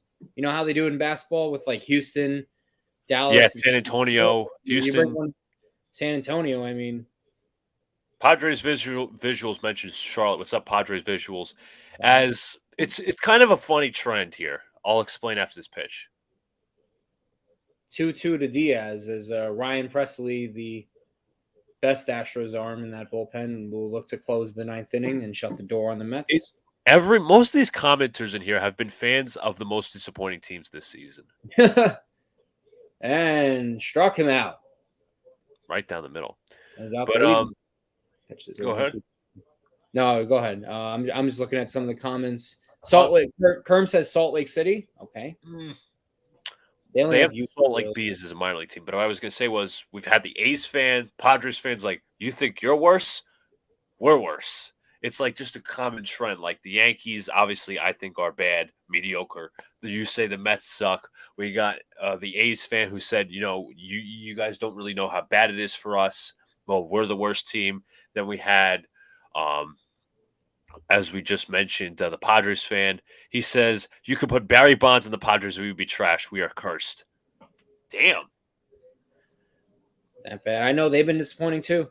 I remember I picked them to win the National League West, and boy, was I wrong on that. Wrong. We had a Rays fan in here. Well, that's like one of the only fans who didn't complain about their team. Obviously, they're first in the division, so I don't expect them to. Mm-hmm. That's right. Henrik Lundqvist is a Hall of Famer today, as he should be. We just need one run for nothing. I'm rooting for him. You're rooting for the Mets? Yeah, okay. I'm rooting for the score run. I never said I was rooting. The perfect scenario would be the Mets take the lead 11-10, and then they blow it in the ninth, bottom of the ninth. That's what's going to happen. Either that or they just go down 1-2-3. But if you're new here again, please hit that subscribe button and help us out. We did recently hit 1,200, so we do want to thank you guys for all the support you give us. And Armin says the Mets, Padres, and the Cards are the top three disappointing teams in the National League this year. I couldn't agree more. Even the Dodgers have been a little disappointing. Yeah, what are they, second in their division? Because the Cardinals, not the Cardinals, I'm sorry, the Diamondbacks. Are they third now? I actually need to look at that. Did the Giants overtake them? The Giants are second. The Dodgers are third. Yeah, they overtook them. Giants have been on fire too. Like, it's a tight race in that West. Oof, my God. It's tight everywhere except pretty much the East because the Marlins are trying to catch up. I mean, yeah, the Mets are just. A baseball team in Indiana or Orlando could be cool. I know they have, and obviously this is minor league again, Indianapolis Indians for the Pirates. That's their AAA team. Again, not particularly a baseball city in my opinion. Orlando would be all right. Again, the three-team trend as we just talked about with the state of Texas. Could be Miami too. Is Vogelbach going to be Danny Berger or is it going to be Weeble Wobble? Let's see. What Vogelbach am I getting? As Presley throws a breaking ball for a strike. Oh, come on. Michael Scott says the Braves are the best team in baseball. Diamondbacks? No? I disagree right now. I say probably in the National League. I still hold by my prediction that Houston will beat the Braves in the World Series this year. Still hold out. I do think the Braves are still very good, though. As another off speeder in there. Danny Berger takes it for 2-1. All right, so Luca, if the Weeble Wobble happens, you show the image. If the if he does something good, we got to play the clip. Okay. What's his name? Crossface commentary. I'll get to your comment in a sec. 2-2. Crossface says, I can't believe the Yankees got swept by the Savannah Bananas impersonators. Are you talking about the Boston Red Sox? Because I'm embarrassed we got swept by them too. California has 5 teams, 2 in North Cal, 2 in South Cal. That is correct. Yep. Angels, A's, Dodgers, Athletics, Giants. Vogelback hits it up the middle, but right at Pena. All right, it's Weeble Wobble time. All right, I got to present the Weeble Wobble. Let me go into my history real quick. Weeble Wobble, Weeble Wobble, Weeble Weeble. But they never fall down. You know why they call it Weeble Wobble? Because it rhymes with feeble. Weeble, feeble. Let's stop the screen for a second here. Okay. Weeble Wobble as Beatty comes up. Here you go. Yep. Padres visuals have a laugh when that happens. I already laughed at my team multiple times today. So here is Brett Beatty, though.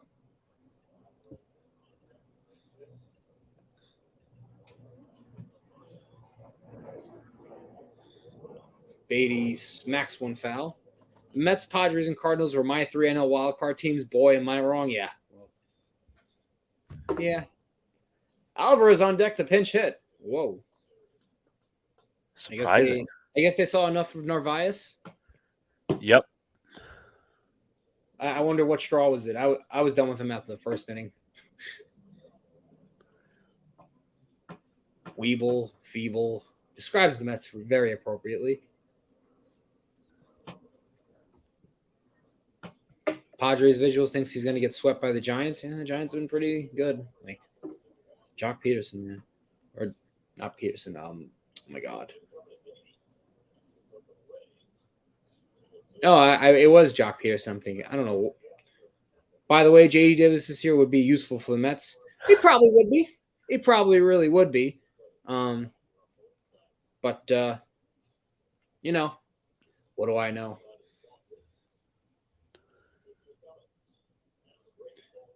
Julio Loki says a team from Mexico? That'd be interesting. I'm sure the fan base would be there. I'm sure it would. Again, guys, for all the new guys here, if you haven't already, hit the like button, subscribe. We're going to do plenty of content in the next couple of days, starting with the NBA draft tomorrow, free agency next week, some Yankee streams and Met streams to go as well. We're actually doing a double header on the July 2nd, as both we'll do a Yankee game and a Met game on the same day. Beatty strikes out. Okay. All right. One more out.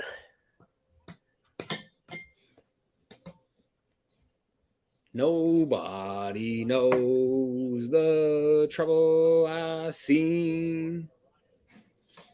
Well, Padres, also, if you didn't know, we really had to go out and acquire the ever almighty Darren Ruff for J.D. Davis. That's why. You know, Darren Ruff is really leading the team in homers and mashing lefties this year. He's been so tremendous. Michael Scott says he would never be useful for the Mets. Probably not. No. Probably not. Here's Alvarez coming up to pinch hit. Not like it matters because we will still lose this game. And Alvarez swings through that breaking ball. Crossface says the Yankees or Mets are perfect examples of money not buying success. It depends on what you spend it on. You could spend a lot of money and it could be on shit, like what the Mets are doing, what the Yankees are doing. So you've pretty much hit the nail on the head with that one. Thank you, Michael, for appreciate it. Thank you, my man. Thank you. Gary Sanchez in Linsanity run is over. What did that last? 110%. Yeah, good. Down to their final strike.